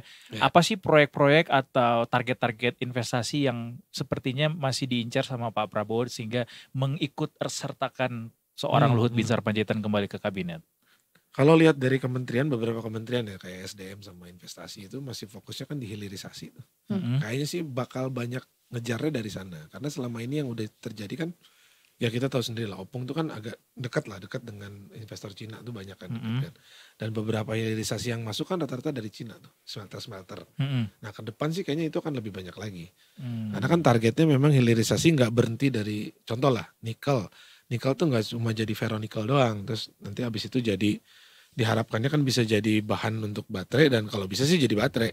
Jadi baterai sekalian biar nilai tambahnya gede banget gitu. Nah sebelum hilirisasi kan memang cuma dikeruk, dibawa, dimurnikannya di luar, kita nggak tahu dalamnya apa. Nah sekarang udah mulai sampai ke pemurnian, jadi udah ketahuan tuh ada jadi ferronikel, jadi apa. Nah, nanti mungkin ada beberapa tahap lagi yang bisa dilakukan supaya mungkin ujung-ujungnya jadi baterai. Kalau bisa ada baterai made in Indonesia gitu kan, walaupun misalnya investornya dari Cina kan tetap buatnya di sini. Orang-orang sini juga yang kebagian investasinya. Dan itu nilai tambahnya gede buat devisa. Ketika kita jual tuh udah berapa baterai, ada ininya lagi ada labelnya buatan Indonesia gitu kan, keren banget itu. Mungkin Ada bisa logo itu sih halalnya ya. lagi. Karena kan kita banyak banget produk-produk yang Ya. emang harus Iya ada bisa. Jadi logo. pas mengincar di- pasar Pas di smelter Muslim, ini ya. bismillah dulu. Bismillah. Betul. Gitu. Pas apa? Dimurnikannya gitu. Jadi pas Bismillah, benar. Gitu. Alhamdulillah cetak gitu kan. Halal jadi. Kemenak terlibat terus berarti. enak juga ya termasuk ya. Bisa sih. Iya. Mengincar pasar syariah. Kulkas aja ada logo halal. Iya. Tapi Ah, lu gak kulkas. penasaran sama gajinya lu nih? Berapa Ya, gajinya? kita pernah emang, bikin. emang beda. Ih mau tahu dong. Lebih tinggi mana sama gaji Menko Marves? Namanya kita nggak bandingin lah, nggak enak lah. Cuma kita lihat dari aturannya aja nih. Nih, Apa? Berapa? ada sih kita bandingin sih sebenarnya. Spill nggak nih? Spill lah. Oke, let's go. Mari Nih, kita. kalau menteri ya, Hmm. menteri itu gaji pokok 5 juta. 5.040.000. Yaitu PP nomor 60 tahun 2000. 5 juta. 5 juta. Oke. Tapi ada tunjangan. Tunjangannya sebesar 13.600.000 Oke. setiap bulan. Itu baru satu tunjangan tuh. Nah, si atase khusus ini bukan atase khusus sih, apa sih hitungannya ya? Bukan Apa? atase khusus Tangan ini ya. kanan presiden. Penasihat khusus lah. Penasihat khusus lah ya. Itu ya gabungin aja katanya soalnya nggak jauh-jauh dari menteri. Jadi berapa tuh? 5 sama 13,6 18,6. Mm-mm. Ya. Ih, masih Lumayan. gedean gajinya Eiza. Apa tuh? Kaget. Langsung, apa tuh? Masih di bawah pensiunan presiden loh. Di bawah- Pensiunan presiden iyalah. kan dapat. Iya. Supposedly ya, supposedly 30,4 ya 30. Padahal kalau udah nggak pensiun salah. nggak ngapa-ngapain. Jadi mana masih kerja ya? Mana- Iya, ini masih Iya. kerja. Mana katanya tugas langsung sama presiden. Mana katanya mau kembali tinggal di Solo. Oh, udah enak banget. Iya. Itu slow living. Dewan Pengangguran kalau kata teman-teman di X Slow gitu. living banget sih. Betul Tapi betul. Pak Jokowi betul, belum dapat jabatan apa-apa ya? Kan sebelumnya ada isu Ya. bahwa akan jadi one team press segala Bismillah macam. komisaris BUMN mungkin. Iya Bisa, mungkin. bisa. Ya. Nah, Belum ada lah ya info-info mengenai Bismillah hal dulu itu. lah. 13 itu gaji Pak Luhut tuh sama kayaknya sama yang utusan khusus ya. Utusan khusus juga segitu-segitu juga. Iya, kayaknya 5 dan sama 13 gitu. Kurang lebih sama. Wah, sebuah pencapaian buat Raffi Ahmad ya. Akhirnya Gajinya dapat sama. gaji. Sama Akhirnya dapat gaji. Oh, akhirnya dapat Selama gaji ini kan dia sebelumnya. nggak pernah digaji. Iya, self-employed Dia ya. dapat duit sendiri. Akhirnya dia Bener punya gaji. juga. Kita harus kasih selamat. Oke, selamat buat semuanya ya yang sudah Selamat dipilih untuk menjadi- gaji pertama Raffi Ahmad. Jangan Belum, lupa belum, traktir gaji traktir. pertama. Belum. Jangan lupa traktir lah Iya. gaji pertama. OTW gaji pertama lah ya. Dap- 25. Ah, gua Dua- nggak tahu, gua bukan 30. PNS. Iya Pokoknya juga orang ya. tua lo PNS. Iya, tapi kan gue gak pernah nanya. Be, gajian kapan? Gue tiba-tiba dikasih duit aja. Udah lama gak minta jajan juga ya. Iya. Tapi kayaknya kuliah. tanggal 1 deh. Iya kalau nggak salah. Anak Oh PNS, iya, anak PNS PNS. juga. Iya, Tanggal kalau 1 nggak ya? salah Tanggal 1, Tanggal tanggal 1. Per tanggal Gitu. 1. Iya, iya. Oke, Gitu. nanti kita tagih ya ke Raffi Ahmad atau Bung Luhut gajian pertama kira-kira kemana. Oh berarti Raffi Ahmad juga dapat pensiunan juga dong. Iya Ah, dong. kalau utusan khusus nggak dapat pensiun. Oh, nggak Bukannya dapet. dapet Enggak. kan Tadi gue baru baca soal Oh, udah nggak dapat Oh, pensiunan. berarti dia tuh apa? Cuma menteri ya? ASN Bukan, atau bukan. apa? Bukan. Utusan khusus tuh apa ya? Ya Kategorinya. bukan ASN sih. Udah Menteri juga kayak bukan staf ASN. khusus sih. Mungkin Staf ya. khusus pun bukan PNS kan di kementerian. Menteri pun juga. Dia bawaan menteri. Ini bawaan presiden. Oke deh. Kalau Nah, gitu gitu. terakhir Mas Siap. Angga PR yang harus dituntaskan Pak Luhut nih untuk kondisi ekonomi Indonesia sekarang. Kalau arahan Pak Prabowo sih ya mendigitalisasi tadi. Jadi Oh termasuk di semua- soalnya ini Iya, ya ketua itu dia juga ya. pokoknya diberesin soal digitalisasinya. Mungkin kan termasuk perizinan. Hmm. Perizinan itu karena digitalisasinya udah, cuman penerapannya itu kadang orang tuh nggak paham juga. Jadi kayak harus ngisinya apa ya gitu. Ujung-ujung mereka tetap datang. Makanya di tiap kementerian walaupun udah digital, tetap ada kantornya yang buka. Jadi dia bawa HP-nya. Tolong ini isinya gimana gitu, masih kayak gitu. Nah, itu mungkin harus diberesin juga sih. Jadi digitalisasi nggak cuma di, kalau kata anak proman sini nggak cuma di back end, tapi front end-nya juga harus diperhatiin. Jadi ketemu orangnya, front end bahkan front-frontnya lagi nih. Front end-nya kan user interface, tapi usernya harus dikasih tahu juga kali. Di-educate. Diedukasi bahwa dengan digitalisasi kan bisa lebih ringkas gitu. Ketika mau bikin PT ya nggak harus Ketika mau beli Datang bensin gitu. gitu kan keluarin HP. Sampai ke front office ya. beli bensin dianterin. Mungkin itu sih digitalisasi Itu ya. sama ya pasti pertumbuhan ekonomi lah melalui hilirisasi, Hmm. nambah investasi kan. Itu tadi 5% tuh gini-gini aja. Ya. Tapi butuh investasi baru supaya bisa di atas itu. Apalagi 8. Hmm. Kalau 8 ya harus ada dukungan dunia luar juga. Belum lagi kita sekarang punya isu dengan daya beli dan deflasi ya. Ya. Bagaimana untuk bisa membuat Ya, itu masyarakat tadi. confidence lagi buat belanja. Yes. Itu kan efek slowdown-nya di luar juga. Betul. Slowdown di luar, penerimaannya di luar, demand-nya kurang, pembelian ke kitanya kurang, PHK, orang nggak bisa kerja, makan tabungan, mantap. Udah mantap lagi, udah mantap belum? Makan tep. Jangan dah. Nyam. Jangan deh ya. Janganlah. Makan Manjol deh aja, ya. makan Manjol. pinjol. Enggak Di juga ya. serem banget. Juga ya. Enggak, kerja lebih Terus keras, makan apa dong? jajan lebih banyak. Jangan main judi lah intinya. Iya benar. Benar juga kata Iza, kerja lebih keras, jajan lebih banyak. Karena lewat jajan-jajan Anda itulah ekonomi Iya, bisa tercapai betul. angka tadi. Tar lah perekonomian Kalau duit kita spending ke teman kita, lu jualan gua beli, lu punya angkot gitu gua naik, itu Ya. muternya di kita. Kalau mainnya di judi online, duitnya ke bawah keluar. Betul. Gitu, jadi kalau ada Jangan. teman yang jualan, jangan minta harga temen. Nah, Apalagi temennya itu jualannya jasa, janganlah ditawar. kalau bisa lebihin. Soalnya banyak gitu ya, harga teman lah. Justru harga teman harga Harga teman terbaik harusnya lebih ya. mahal. Iya dong, Iya, karena Iya dong. kan teman. Kan support. Iya. Bisa juga. Terima kasih Mas Angga anyway. Sama-sama. Terima kasih Nanti banyak. kita lanjut lagi dengan kalau misalnya ada aturan-aturan baru ya Siap. yang gebrak di ekonomi gitu. Karena Betul. nih banyak nih yang akan kita kuliti gitu. Karena banyak juga menterinya, Yoi. wakil menterinya. Betul, Jangan betul. lupa lah menterinya diundang ke sini. Oh iya dong, undangan terbuka. Nah, undangan terbuka para menteri ekonomi. Iya. Humas-humasnya tolong kalau dengarkan ini. Kita mau ngirim surat ke semua menteri ekonomi yang baru nih. Betul. Tolong kalau udah diterima suratnya langsung dieksekusi ya. Tolonglah. Nih, kalau muncul di sini insya Allah lah. Insya Allah populer. Semua kita bahas lah pokoknya. Benar. Dari Atau keseharian kita sampai tunggu lah. kerjaan. Sampai transisinya beres dulu gak apa-apa. Bisa. lah ya. Udah tahu kantornya, udah Benar. di-set, ruangannya. Karena masih banyak juga yang belum punya kantor ya Betul. anyway ya. Kalau nggak mau ke Kalau sini, kita bawa ini ke sana. Bisa. Kantornya lah. Bisa. Jadi Terus apa-apa di sana. yang mungkin kurang tersampaikan ke presiden bisa curhatnya lewat kita gitu. Ya, menerima curhat menteri. Gitu. Menerima curhat. Lucu juga lagi. Menerima curhat menteri. Curhat menteri itu Curhat bisa. aja di sini. Tapi kan nggak mau Segmen ngomong baru. Curhat dong. menterinya di blur Detik mukanya curhat dong gitu. gitu. Tapi terus curhatnya sesuai kementeriannya. Iya. Si Cuma. bisa tuh kita ngasih ini. Tapi kan kalau kata orang curhat itu nggak perlu solusi ya. Cuma butuh Mau Curhat, didengarkan. mencurahkan isi hati Iya, aja. nggak perlu solusi. Terima kasih sekali lagi. Iya. Benar, banyak banget. Kayak Oh iya iya. lebih ke nggak ngerti ya. Lebih ke kita jadi tambah pusing juga ya abis curhat ke kita. Oke, Detikers kita akhiri dulu editorial review hari ini. Abis Yes. ini kita mau ke daerah lainnya di Indonesia. Jalan, Itu loh yang soal rame-rame soal debat Kita cabut. enggak, kita gimmicknya nanti mic-nya tuh ini Mau diambil. rebutan. Ih parah banget. Ini lucu banget ini. Ih, gitu ngambil-ngambil mic. Cekin. Kita akan ngobrol bareng sama Detik Jatim, Detikers. Jangan kemana-mana, tetap bersama kami di Detik Sore. Gak cuma hore-hore. Hore-hore.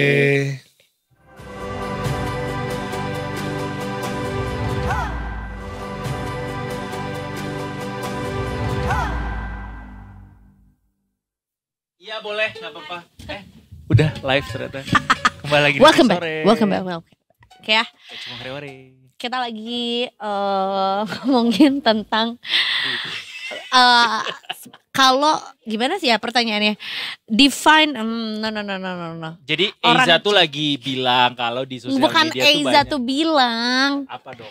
Aku pernah baca artikel katanya. Karena Kak Edo nanya orang cantik tuh yang gimana sih?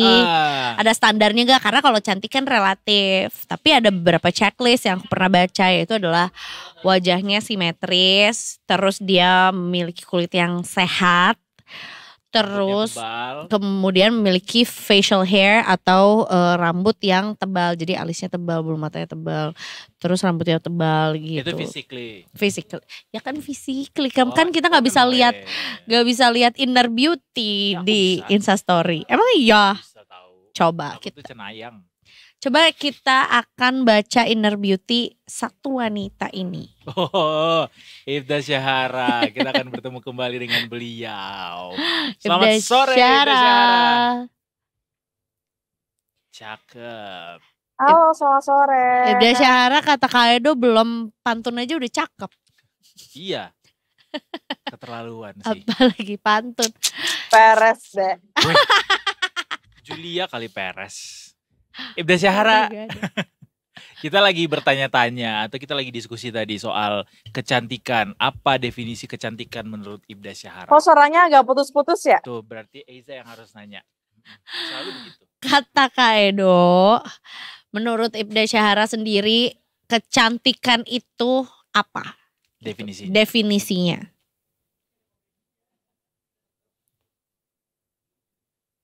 Kecantikan itu sebenarnya cantik itu kan sama kayak dibilang sama Eiza ya, tadi relatif. Tapi kalau aku sih lebih ke kalau cantik hatinya lainnya pasti mengikuti gak sih? Betul. Di mana lagi kita ngedenger polisi ngasih tahu apa arti kecantikan. Iya. Cuma di Detik Sore. Dan sebenarnya kalau di summary itu kata-katanya Ibda Syahara tuh kurang lebih gini. Kamu cantik, cantik dari hatimu. Kita udah gak sabar nungguin laporan dari Ibda Syahara, silakan. Oke, terima kasih rekan-rekan di studio dan selamat sore Detikers dengan saya Ibda Syahara dari NTMC Korlantas Polri. Pada sore hari ini akan mengajak Anda untuk memantau situasi arus lintas terkini dari kawasan Jalan MT Haryono. Yang mana dapat kita lihat bersama untuk kondisi arus lintas tepat di belakang saya. Pada saat ini terpantau sudah terjadi peningkatan volume kendaraan yang cukup signifikan. Karena memang pada sore hari ini telah memasuki jam pulang perkantoran. Kemudian dapat kita lihat bersama untuk arus lalu lintas dari arah Cawang yang hendak menuju ke arah Semanggi pada saat ini terpantau juga ramai, namun masih dapat dibilang lancar. Dan pada sore hari ini di kawasan ini didominasi oleh kendaraan pribadi roda 2 maupun roda 4. Kami mengimbau kepada Anda para pengendara untuk tetap berada pada lajur Anda dan tidak menggunakan alasan terburu-buru agar dapat menerobos pada jalur busway demi keselamatan diri Anda pribadi maupun pengendara lainnya. Kemudian kami juga mengingatkan kembali khususnya bagi Anda para pengguna jalan roda 4 harap untuk harap untuk mengecek kembali nomor kendaraan Anda. Mengingat di kawasan ini juga terdapat kamera etle yang mana dapat mengcapture pelanggaran Anda. Dan juga bahwasanya di kawasan ini juga menerapkan sistem ganjil genap, Detikers. Kemudian Detikers untuk arus lalu lintas dari arah sebaliknya, yaitu dari arah Semanggi yang hendak menuju ke arah Cawang pada saat ini juga terpantau ramai, namun kecepatan kendaraan di kawasan ini masih dapat ditempuh dengan kecepatan berkisar 20 sampai dengan 40 km per jam. Kemudian Detikers untuk arus lalu lintas di tol dalam kota pun pada sore hari ini juga terpantau ramai. Untuk itu kami menghimbau kepada Anda para pengendara untuk tetap berhati-hati serta berwaspada dan juga tetap berada pada lajur Anda dan tidak menggunakan bahu jalan karena memang bahu jalan hanya diperuntukkan untuk kendaraan dalam kondisi darurat saja. Kemudian kami juga mengingatkan kembali bahwasanya bagi Anda yang hendak menggunakan jalur tol agar untuk kembali mengecek saldo e-tol Anda pastikan dalam keadaan yang cukup agar nantinya tidak mengakibatkan ketersendataan arus lalu lintas. Kemudian kami juga menghimbau bagi Anda khususnya para pengguna jalan roda 2 untuk tetap menggunakan lajur Anda dan tidak menerobos atau menggunakan jalur berlawanan arah demi keselamatan diri Anda pribadi maupun pengendara lainnya. Kami juga selalu mengingatkan bagi Anda para pengguna jalan roda 4 untuk harap selalu menggunakan safety belt dan tidak menggunakan ponsel saat berkendara. Dan Detikers bagi Anda yang ingin mengetahui seputar informasi arus lalu lintas terkini, Anda bisa menghubungi layanan call center kami di 15669 ataupun di SMS Center di 9119. Soal pelanggaran, soal kecelakaan, keselamatan, untuk kemanusiaan, Indonesia tertib dan salam presisi. Demikian Ibda Syahara melaporkan, kembali ke studio, silakan. Terima kasih Ibda Syahara ya yang sudah memberikan gambaran lalu lintas sore hari ini yang semakin ramai, semakin padat. Tapi kayaknya banyak anginnya tuh ya, pita birunya Ibda Syahara sampai terbang-terbang kayak gitu. Pasti arti pita biru. Apa sih artinya pita biru? Aku tahu Iya. Kan udah kasih tahu kemarin. Iya, kata betul. Ibu Syara. Apa bedanya sama Ini tenda kita lagi ada operasi zebra, Mhm. Betul. di mana akan digelar sampai tanggal 27 Oktober 2024 mendatang. Yes. Nah, gunanya operasi zebra ini untuk menekan angka kecelakaan lalu lintas dan juga untuk menekan angka pelanggaran lalu lintas. Jadi buat teman-teman yang mau berkendara, harap untuk selalu mematuhi aturan dalam berlalu lintas dan juga pastikan surat-surat Anda dalam keadaan yang lengkap sebelum melakukan perjalanan. Benar sekali. Dan juga- Dukung 100% yang dibilang sama Ibu Syara. Tuh, dan jangan sampai berkendara di jalan surat-suratnya dilengkapi, nggak melanggar lalu lintas gara-gara takut sama Ibda Syara, tapi harus demi keselamatan diri sendiri. Iya dong, cintai dirimu dulu baru cintai orang lain. Cintailah diri kamu dulu. Benar. Bener ya Ibda Syara? Sayangi diri sendiri dulu baru respect ke orang lain. Benar. Benar dong. Ibda Syara Siapa terakhir. lagi yang mau tahu diri kita sendiri Betul, kalau nggak kita sendiri bener. kalau bukan diri kita? Tapi Apa tuh? tapi kita boleh nanya nggak satu sebelum kita berpisah. Besok Ibda Syara besok pagi tugas Apa di mana? tuh? Soalnya produser kita mau ngelaksonin katanya. Klaksonin, mau menyapa. Menyapa maksudnya. Bertegur Belum tahu. Entar belum malam ya? sih biasanya baru tahu proyeksinya di mana. Sama deh, aku juga besok baru tahu liputannya akan kemana nanti malam. Berarti kita sama. Terima kasih banyak Ibda Syara anyway. Kita juga. Tos Terima dulu nggak kasih. sih? Oke. Tos online. Dan tentunya selamat kembali bertugas Ibda Syara. Terima kasih atas laporannya hari ini. Bye. Salam ke rekan-rekan Terima kasih. lainnya. Selamat bertugas kembali. Salam presisi. Giat. Gitar jreng. Jreng. Ya jam berapa sih ini? Oh masih 17.10. Masih 17.10. Aman aja Masih lah, ya. masih bisa nunggu kan Mbak Mira? Mbak Mira Emang udah udah nungguin. Emang iya udah Iya, terhubung kita. Dari jam 3 pagi tadi. Dari jam 3 pagi berlebihan banget. Emang sahur beliau. Kita akan jalan-jalan. Jalan-jalan ke Jawa Timur. Cakep. Kita ketemu sama Mbak Mira Asret Detik Jatim.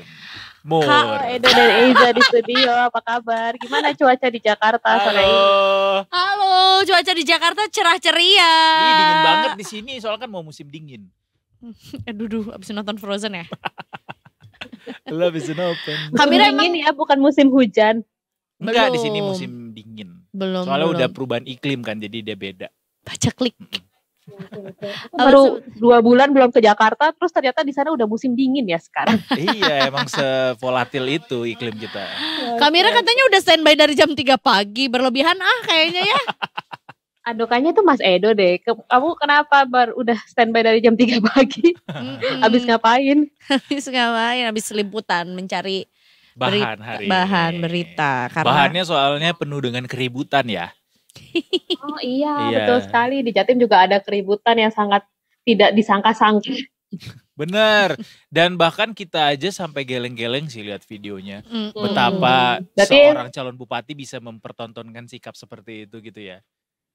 Ya di atas panggung debat ya, yang seharusnya tidak tempatnya untuk sikap-sikap seperti itu. Berarti Kakak Eido sama Kakak Eiza udah nonton nih ya. Mungkin Detikers juga sudah nonton video viral dari KPU Bojonegoro yang kemarin sempat ramai juga di media sosial baik Instagram maupun TikTok ya. Betul, karena memang sebetulnya awal mula aku melihat juga memang dari sosial media dulu sih, sebelum akhirnya juga mengulik-ngulik siapa beliau, apa yang sebetulnya terjadi di lapangan gitu. Tapi boleh dari kamera dulu deh, gimana sih sebetulnya kronologinya? Karena pasti nggak dari awal dong ya terjadi kejadian seperti itu sampai akhirnya katanya akhirnya dibubarkan. Betul sekali. Betul, silakan. Oke. Baik, jadi sebenarnya debat publik pertama ini yang kemarin sempat kita lihat dan viral di media sosial ini awalnya berlangsung seperti debat pada umumnya.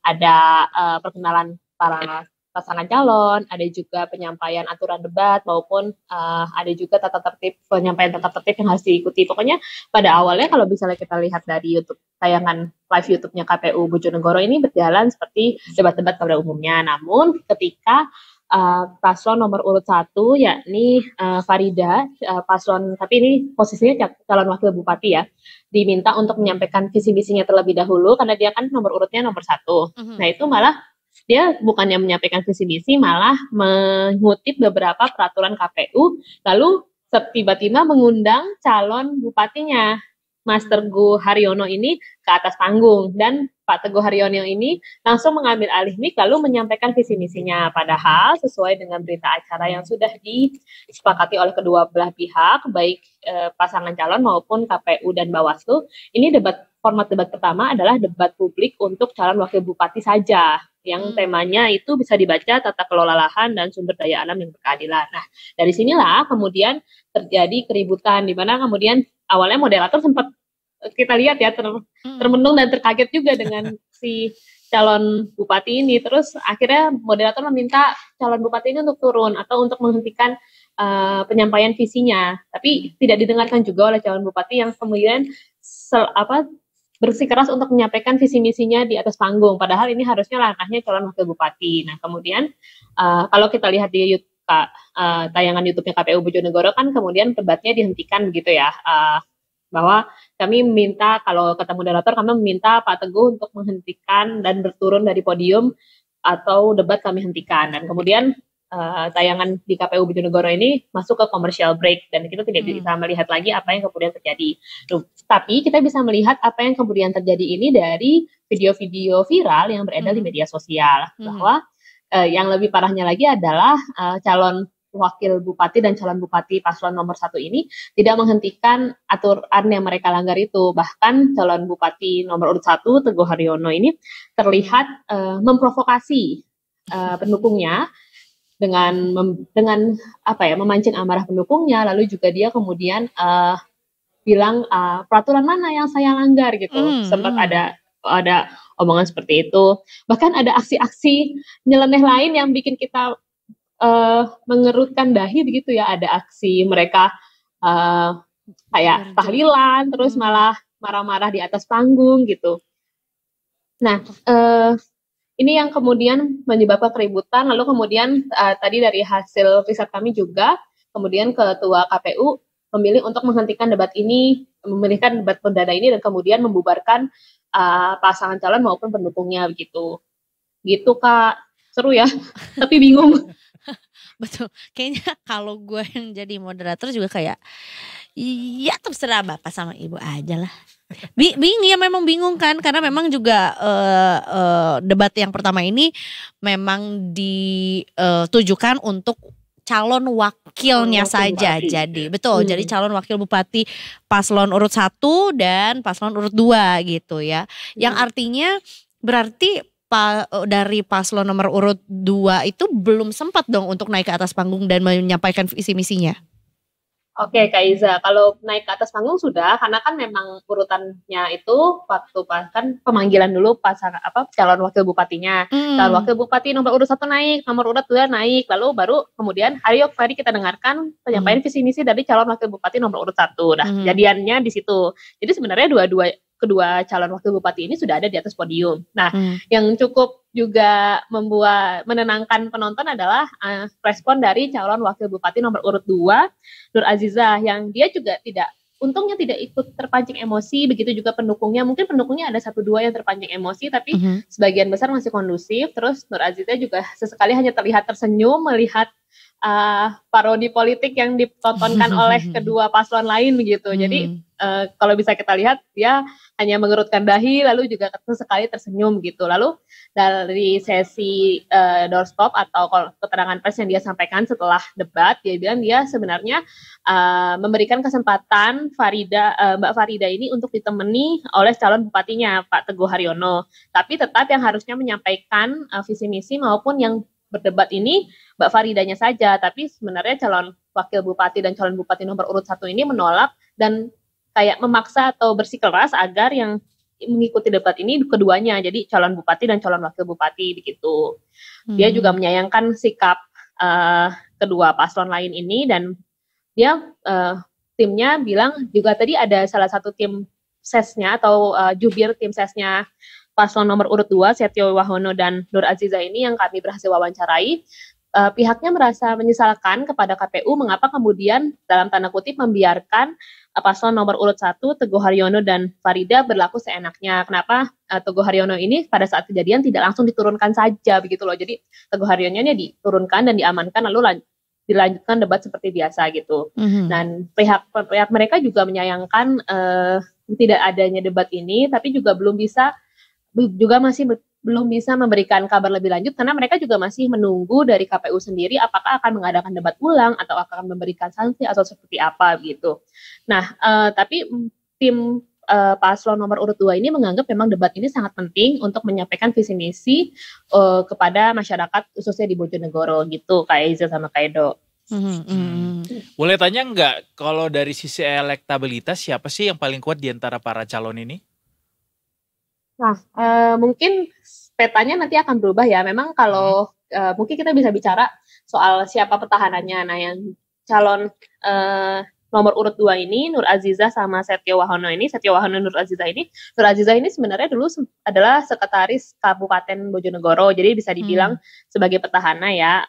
Sementara Setio Wahono ini diketahui sebagai adiknya mantan Menteri Sekretaris Negara Pak Pratikno. Gitu.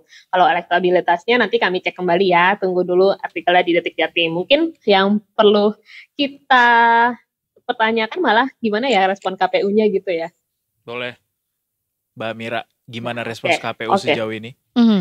Nah, kami tuh sebenarnya sudah berusaha menghubungi KPU Bojonegoro terkait hal ini, namun belum telepon maupun chat kami tuh belum ada dibales, terus belum ada juga yang bisa ditemui gitu.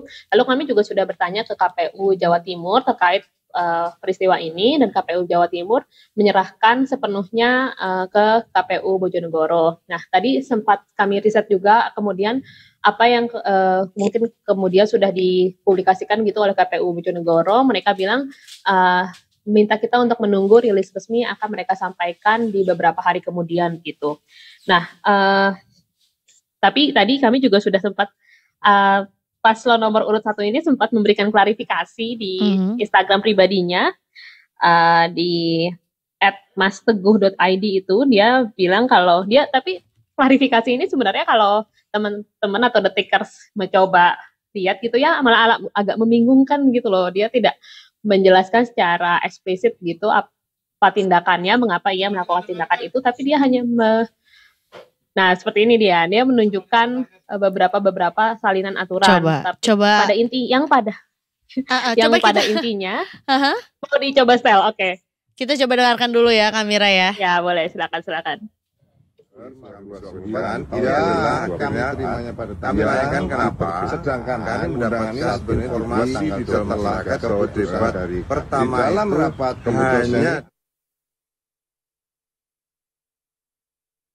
cara ya. Suaranya nggak kedengeran ya? Iya, oke. Mungkin bisa kita simpulkan tadi dari beberapa video yang dia upload di Instagram pribadinya bahwa dia merasa sudah melakukan tindakan yang benar karena sesuai beberapa aturan KPU yang dia kutip, kalau debat itu dilakukan oleh pasangan calon, bukan hanya salah satu pasangan gitu. Pokoknya pada intinya mereka merasa harusnya debat itu dua-duanya, tapi kenapa ini cuma calon wakil bupatinya aja gitu. Itu juga seperti yang disampaikan Farida sebelum mengundang Teguh Haryono maju ke podium waktu pas kejadian debat itu. Dia bilang kan, karena kami adalah satu pasang dan Teguh Haryono adalah garda terdepan, maka saya memanggil Teguh Haryono untuk naik ke podium dan menyampaikan visi misi gitu. Nah, kalau bagaimana siapa yang benar dan siapa yang salah, mungkin Detikers punya pendapatnya masing-masing ya, tapi sebenarnya perilaku seperti ini, apalagi ini kan calon pemimpin daerah begitu ya, kurang elok untuk dipertontonkan di atas podium debat gitu. Berarti masih dinantikan ya klarifikasi atau komentar dari KPU secara official gitu mengenai hal ini, termasuk juga informasi sanksi-sanksi dan debat lanjutan juga masih ditunggu ya. Iya betul sekali, karena belum ada rilis resmi dari KPU terkait peristiwa ini gitu, dan ini kan viralnya karena kemudian tayang secara live di YouTube KPU, lalu kemudian dipotong gitu ya videonya dan masuk ke media sosial, baru kemudian menjadi bola liar gitu, dan kemudian banyak juga teman-teman dari daerah-daerah lain yang mengunjungi YouTube KPU Bojonegoro untuk melihat video ini. Tadi kalau misalnya bisa dilihat di tayangan KPU Bojonegoro itu banyak sekali komen-komen yang mengetahui peristiwa itu memang dari media sosial, bukan dari rilis berita resmi. Nah, untuk KPU Bojonegoro sendiri, kembali lagi kami sudah mencoba menghubungi dari kemarin, baik melalui pesan singkat, aplikasi pemesanan, terus juga melalui telepon begitu. Tapi belum ada rilis resmi kok dari KPU yang bisa kami bagikan pada hari ini, Detikers, begitu. Baik, tugas besar nih untuk KPU Bojonegoro begitu ya, untuk bisa memberikan klarifikasi, kemudian termasuk bagaimana sanksi yang akan diberikan untuk bisa di debat selanjutnya, karena ini jadi contoh yang harusnya bisa jadi pelajaran gitu buat debat-debat selanjutnya dan juga di daerah-daerah lainnya untuk tidak meniru kejadian serupa begitu ya.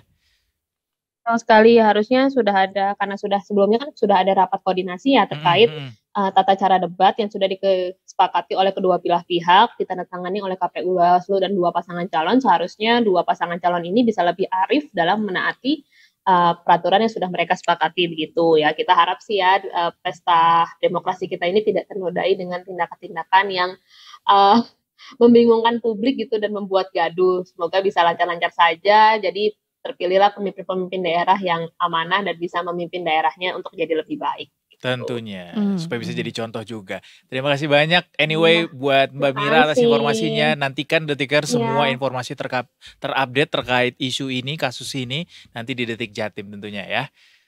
Terima kasih sekali lagi Mbak Mira, selamat sore. Selamat bertugas kembali. Selamat sore Kak Edo. Ya. Jadi itu tadi Kak Edo atau Kak Eiza tuh? Eiza itu Edo dan Eiza. Jelek banget. Kalau Edo, Eiza dan Edo. Bisa kan? Enggak. Seperti Tolkien dan Tolmis sama saja. Sama-sama tolak miskin.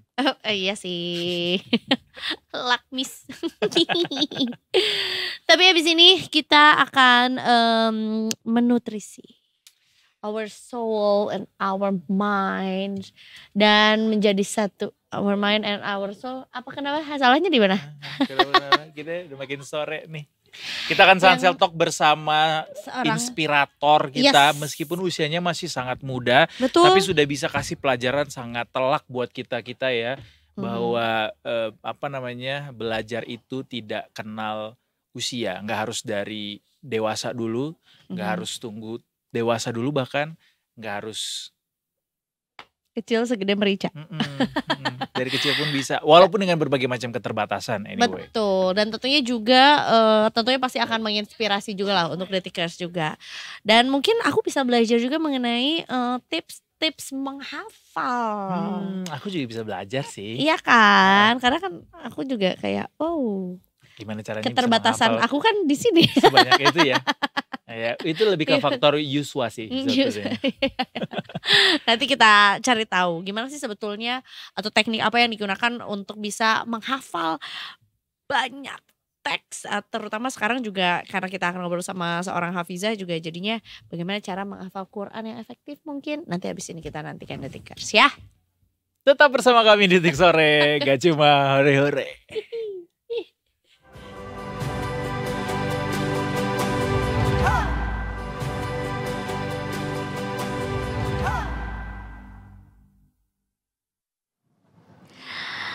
Selamat datang kembali di Detik Sore. Ya cuma hore-hore. Assalamualaikum warahmatullahi wabarakatuh. Karena kita jarang sekali membuka Detik Sore dengan salam Kak Edo. Padahal itu tuh sesantun ini ya. Padahal kita orangnya santun banget loh padahal. Betul. Ya mudah-mudahan. Kita jangan mengklaim diri sendiri. Tapi tentunya ini bukan santun, tapi hari ini kita memperingati Hari Santri. Betul. Jadi selamat Hari Santri Nasional buat kita semua hari ini, tepat di tanggal 22 Oktober. Memperingati bener. Untuk memperingati juga para santri ini memperjuangkan kemerdekaan Indonesia gitu. Tentunya. Makanya dan juga di hari santri yang sangat spesial ini kita juga sudah kedatangan tamu yang luar biasa spesial, yang kemarin juga sangat happening ketika Paus Fransiskus datang ke Jakarta. Beliau dengan sangat sejuk dan indah melantunkan ayat-ayat suci Al-Quran, melambangkan simbol keberagaman dan toleransi di Indonesia. Bersama kita di Sunset Talk yang sangat spesial ini kita udah kedatangan Hafizah kebanggaan Indonesia. Ya, Eiza. Ada Kaila Nur Syahwa. Kaila Nur Syahwa. Assalamualaikum. Waalaikumsalam warahmatullahi wabarakatuh. Ya ampun, suaranya gemes Imut sekali. banget, bener. Padahal ini baru menjawab salam aja ya. Bener. Your voice does sound like an angel. Iya, Padahal Masya belum. Allah, Alhamdulillah. Dan hari ini bersama dengan Ibu Ana juga ya. Selamat sore Ibu. Kaila, apa kabarnya? Alhamdulillah baik. Bagaimana kabar kamu setelah mengetahui bahwa kamu menjadi bahan perbincangan? Setelah dengan indahnya melantunkan ayat-ayat Al-Quran di hadapan Paus Fransiskus juga pada saat itu mampir ke Masjid Istiqlal ya, betul ya? Iya. Iya, gimana perasaannya? Aduh, Masya Allah. Untuk perasaan sih, ya apa ya? Bahagia, bangga dan jujur. Gak nyangka bakal sampai ke detik itu. Bisa Oh ya? iya. Cerita dong ke kita Kaila gimana sampai akhirnya bisa dapat momen kesempatan itu. Jadi begini. Ya boleh dibantu sama Ibu Ana ya. Sama bundanya ya. Jadi alhamdulillah kakak ini sering ikut MTQ. Jadi MTQ terus beliau direkomendasi oleh Kasubit MTQ Kemenak di Jakarta. Jadi beliaulah yang menjadi salah satu yang menjadi Qoriah saat itu. Dan alhamdulillahnya pada saat itu memang Bapak Pausnya memang menginginkan anak dia pemerhati gitu, anak-anak penyandang disabilitas. Jadi pengennya seperti itu, pembaca Al-Qur'annya juga inginnya anak penyandang disabilitas. Oke, seperti itu. berarti Masya memang Allah. diminta khusus anak spesial begitu Ya, ya. benar, alhamdulillah. Iya. Itu ada audisinya atau ada sayembarannya atau gimana nih sampai akhirnya Kaila yang terpilih atau Iya. nama Kaila yang muncul? Masya Allah, kami juga nggak pernah menyangka ya bahwa beliau yang akan menjadi Qoriah saat itu karena sekian banyak Qoriah di Indonesia kok bisa kakak yang terpilih, alhamdulillah. Jadi seneng banget ya, apalagi pada saat itu kameramen dari luar negeri juga pada berdatangan ya, Masya Allah seketika kakak viral. Benar. Viral, Alhamdulillah, betul, Masya betul, Allah. betul. Kaila, aku Luar boleh biasa. tahu nggak sih Kaila sekarang umurnya berapa usianya? Alhamdulillah Kaila sekarang berusia 16 tahun. 16 tahun, 16 berarti masih siswa SMA lah ya, setara SMP. SMP. SMP. Ya, baik. Nah, berarti aku boleh tahu juga nggak dari usia berapa Kaila memulai untuk menghafal Quran, memutuskan menjadi hafizah juga? Nah, untuk memulai menghafal Al-Quran dan berinteraksi dengan Al-Quran itu sejak usia 7 tahun. Dan untuk menjadi Hafizah sejak usia 11 tahun. 11 tahun. Jadi proses penghafalannya itu 3 tahun, kurang lebih 3 tahun 8 bulan Kak. Masya Allah.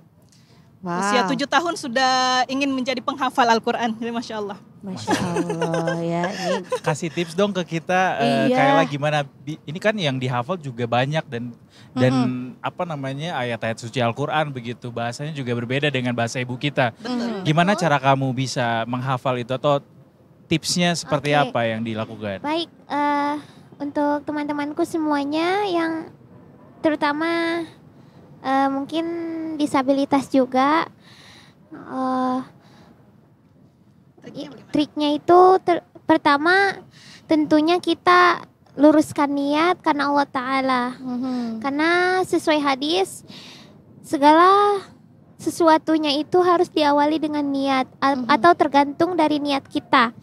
Yang kedua, jadikan Al-Quran itu sebagai hobi dan kesenangan kita. Agar Allah memudahkan kita dan apa yang kita pikirkan Allah tuntaskan. Lalu yang selanjutnya,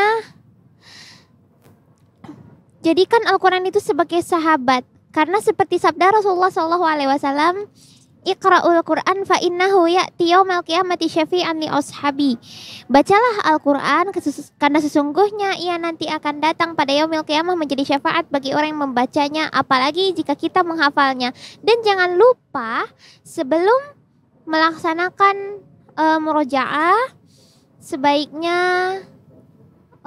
berdoa kepada Allah agar Allah menguatkan ingatan kita dalam membersamai Al-Quran. Seperti itu. Masya Allah. Jadi dari niatnya dulu. Niatnya dulu. Dan sebetulnya dijadikan sebagai sahabat ya. Iya. Al-Quran itu gak cuman hanya pedoman aja, tapi dijadikan sahabat, diluruskan niatnya juga. Nah kalau teknik-tekniknya sendiri, Kaila ada gak sih? Karena kan sebetulnya, waduh aku menghafal nama teman-temanku saja suka lupa. Nama-nama menteri apalagi ya. Nama menteri baru aja suka lupa. Belum 109 sekarang. Betul, apalagi Al-Quran mungkin ada teknik tertentu yang digunakan gitu sama Kaila. Untuk metode, karena Kaila penyandang difabel, tunanetra, Kaila itu diperdengarkan audio murotal bersama bunda dan ayah. Bunda dan ayah menyiapkan fasilitas untuk Kaila bisa murojaah dengan mudah. Lalu Kaila itu diperdengarkan audio murotal itu 1 juz selama 1 juz 5 kali. Setiap berulang-ulang setiap pada sholat fardu. Nah, begitupun seterusnya. Kalau Kaila hafal beberapa ayat itu Kaila setorkan ke bunda dan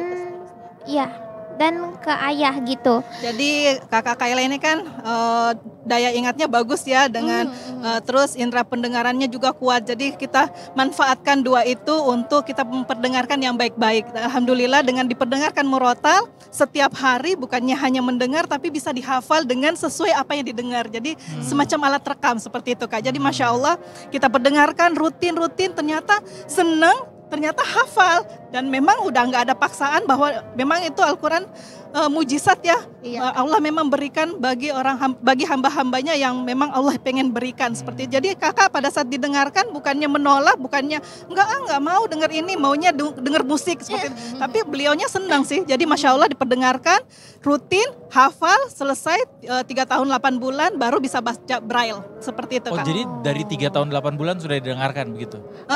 Prosesnya, selamanya, proses gitu. menghafalnya itu 3 tahun 8 bulan. Dari umur berapa Bu? 7 tahun. 7 tahun tadi Iya. ya? Jadi Masya Allah nanti setelah dia selesai proses penghafalan lewat audio, baru kita coba masukkan program membaca Al-Quran Braille.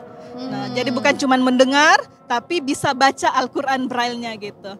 Masya Allah ya, dengan keterbatasan aja bisa membaca Al-Quran Braille, apalagi kita yang harusnya bisa membaca Al-Quran ya, dengan mempunyai kedua mata gitu yang Allah berikan, Masya Allah. Jadi sebetulnya juga ingatan yang kuat gitu, kemudian juga dengan indera pendengaran yang juga kuat juga jadi karunia juga ya untuk Kaila juga, kelebihan juga untuk Kaila, dan dengan metode itu jadi bisa menghafal Al-Quran dari diperdengarkan dulu. Benar gitu. Kak, Masya Allah.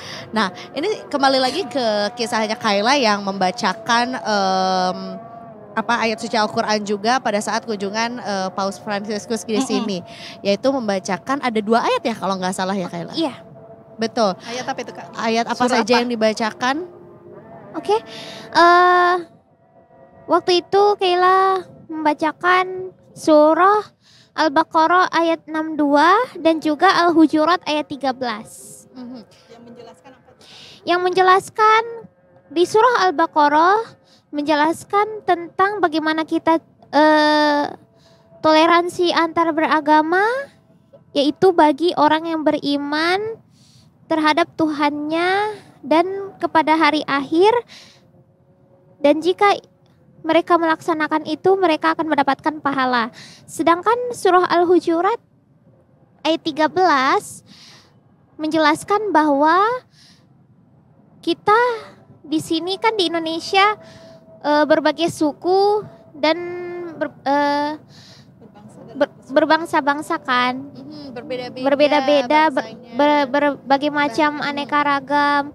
Nah, di sini menjelaskan bagaimana kita itu saling mengenal satu sama lain seperti itu. Wow. Jadi maknai dengan datangnya Paus Fransiskus juga dan hadir ke Masjid Istiqlal juga jadinya ya memperlihatkan bahwa sebetulnya Indonesia juga bangsa yang ya berbeda-beda gitu ya, memiliki perbedaan keyakinan juga tapi tetap bisa bersatu sebagai satu bangsa Bhinneka juga. Tunggal Ika. Bhinneka Tunggal Ika. Sama gitu. aku juga penasaran sama Kayla waktu percakapan atau melantunkan ayat suci Al-Quran itu di depan Paus, sempat dialog nggak sama Paus? Waktu itu Paus ngomong apa atau Kayla ada ngomong apa ke Paus? Sempat sih berdialog, alhamdulillah, dan beliau memang semenjak kakak mulai mengaji itu beliau dengan khusyuk. Setelah itu pas turun dari mimbar itu beliau matanya terarah ke kami terus seperti itu. Pada saat beliau juga pada saat sudah mau pergi dan berpamitan, dia tak lupa menyuruh ada penjagaan itu yang minta tolong dipanggilkan gitu, dia nggak tahu membicarakan apa gitu. Yang jelas dia cuman bilang dia bangga gitu karena ada yang menjelaskan ada yang menerjemah bahwa beliau bangga dengan Kayla seperti itu. Cuman itu sih sekedar itu, cuman memanggil dan setelah berbincang sedikit terus langsung pergi. Tapi pada saat itu sering melihat ke arah kami, ya sering melihat ke arah kami, Masya Allah. Nah, beliau sangat ini ya. Nah, aku penasaran deh karena tentunya juga ya teman-teman Detikers juga di sosial media begitu terkesima. Masya Allah. Paulus juga sampai mengucapkan kata bangga gitu ya sama kakak Kayla juga. Mungkin boleh Detikers di sini diperdengarkan ayatnya lagi, apakah boleh sama Kayla? Boleh. Silakan Kayla. Al-Baqarah aja ya Kak ya. Tahu. A'udzu billahi minasy syaithanir rajim.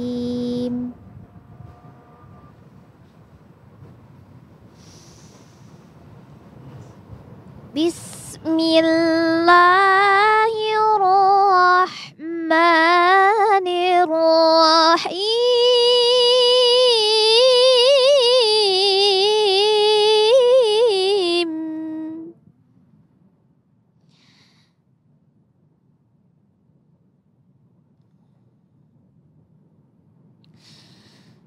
Innalladzina amanu walladzina hadu wan-nasara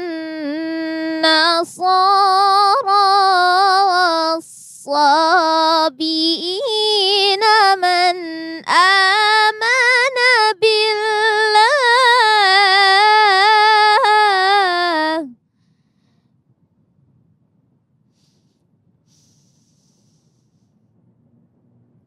والذين هادوا والنصارى والصابئين من آمن بالله واليوم الآخر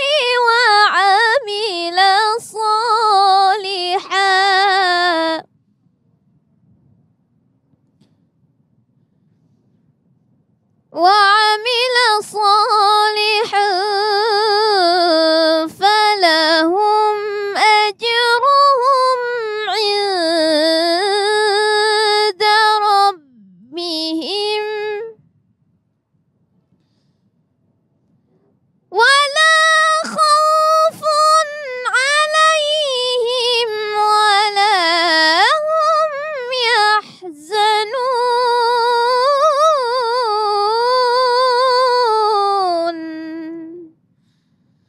ولا خوف عليهم ولا هم يحزنون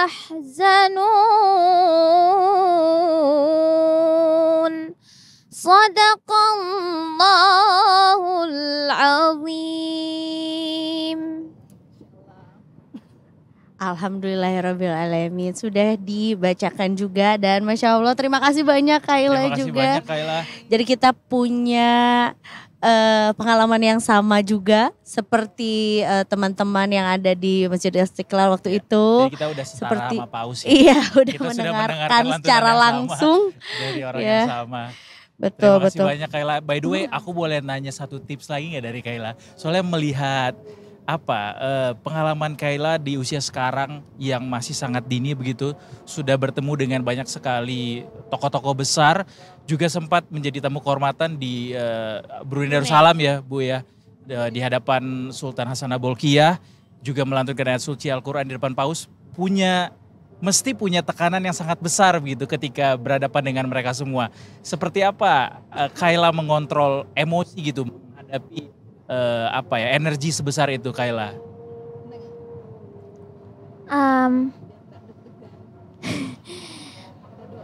Ada doa biar kita itu tetap pikiran kita tetap plong dan gak mudah deg-degan ketika bertemu dengan orang-orang besar.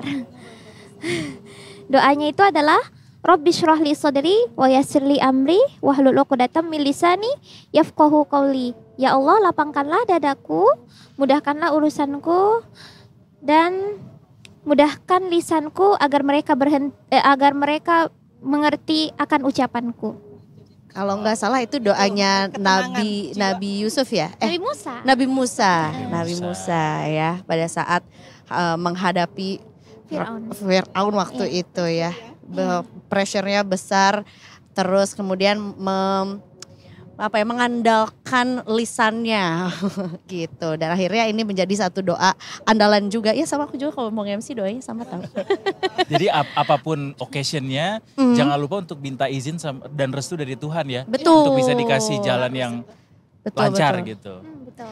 Kalau pada saat itu bertemu dengan orang-orang atau tokoh-tokoh besar juga di Brunei waktu itu, apa yang disampaikan oleh mereka sama Kayla? Masih ingat gak?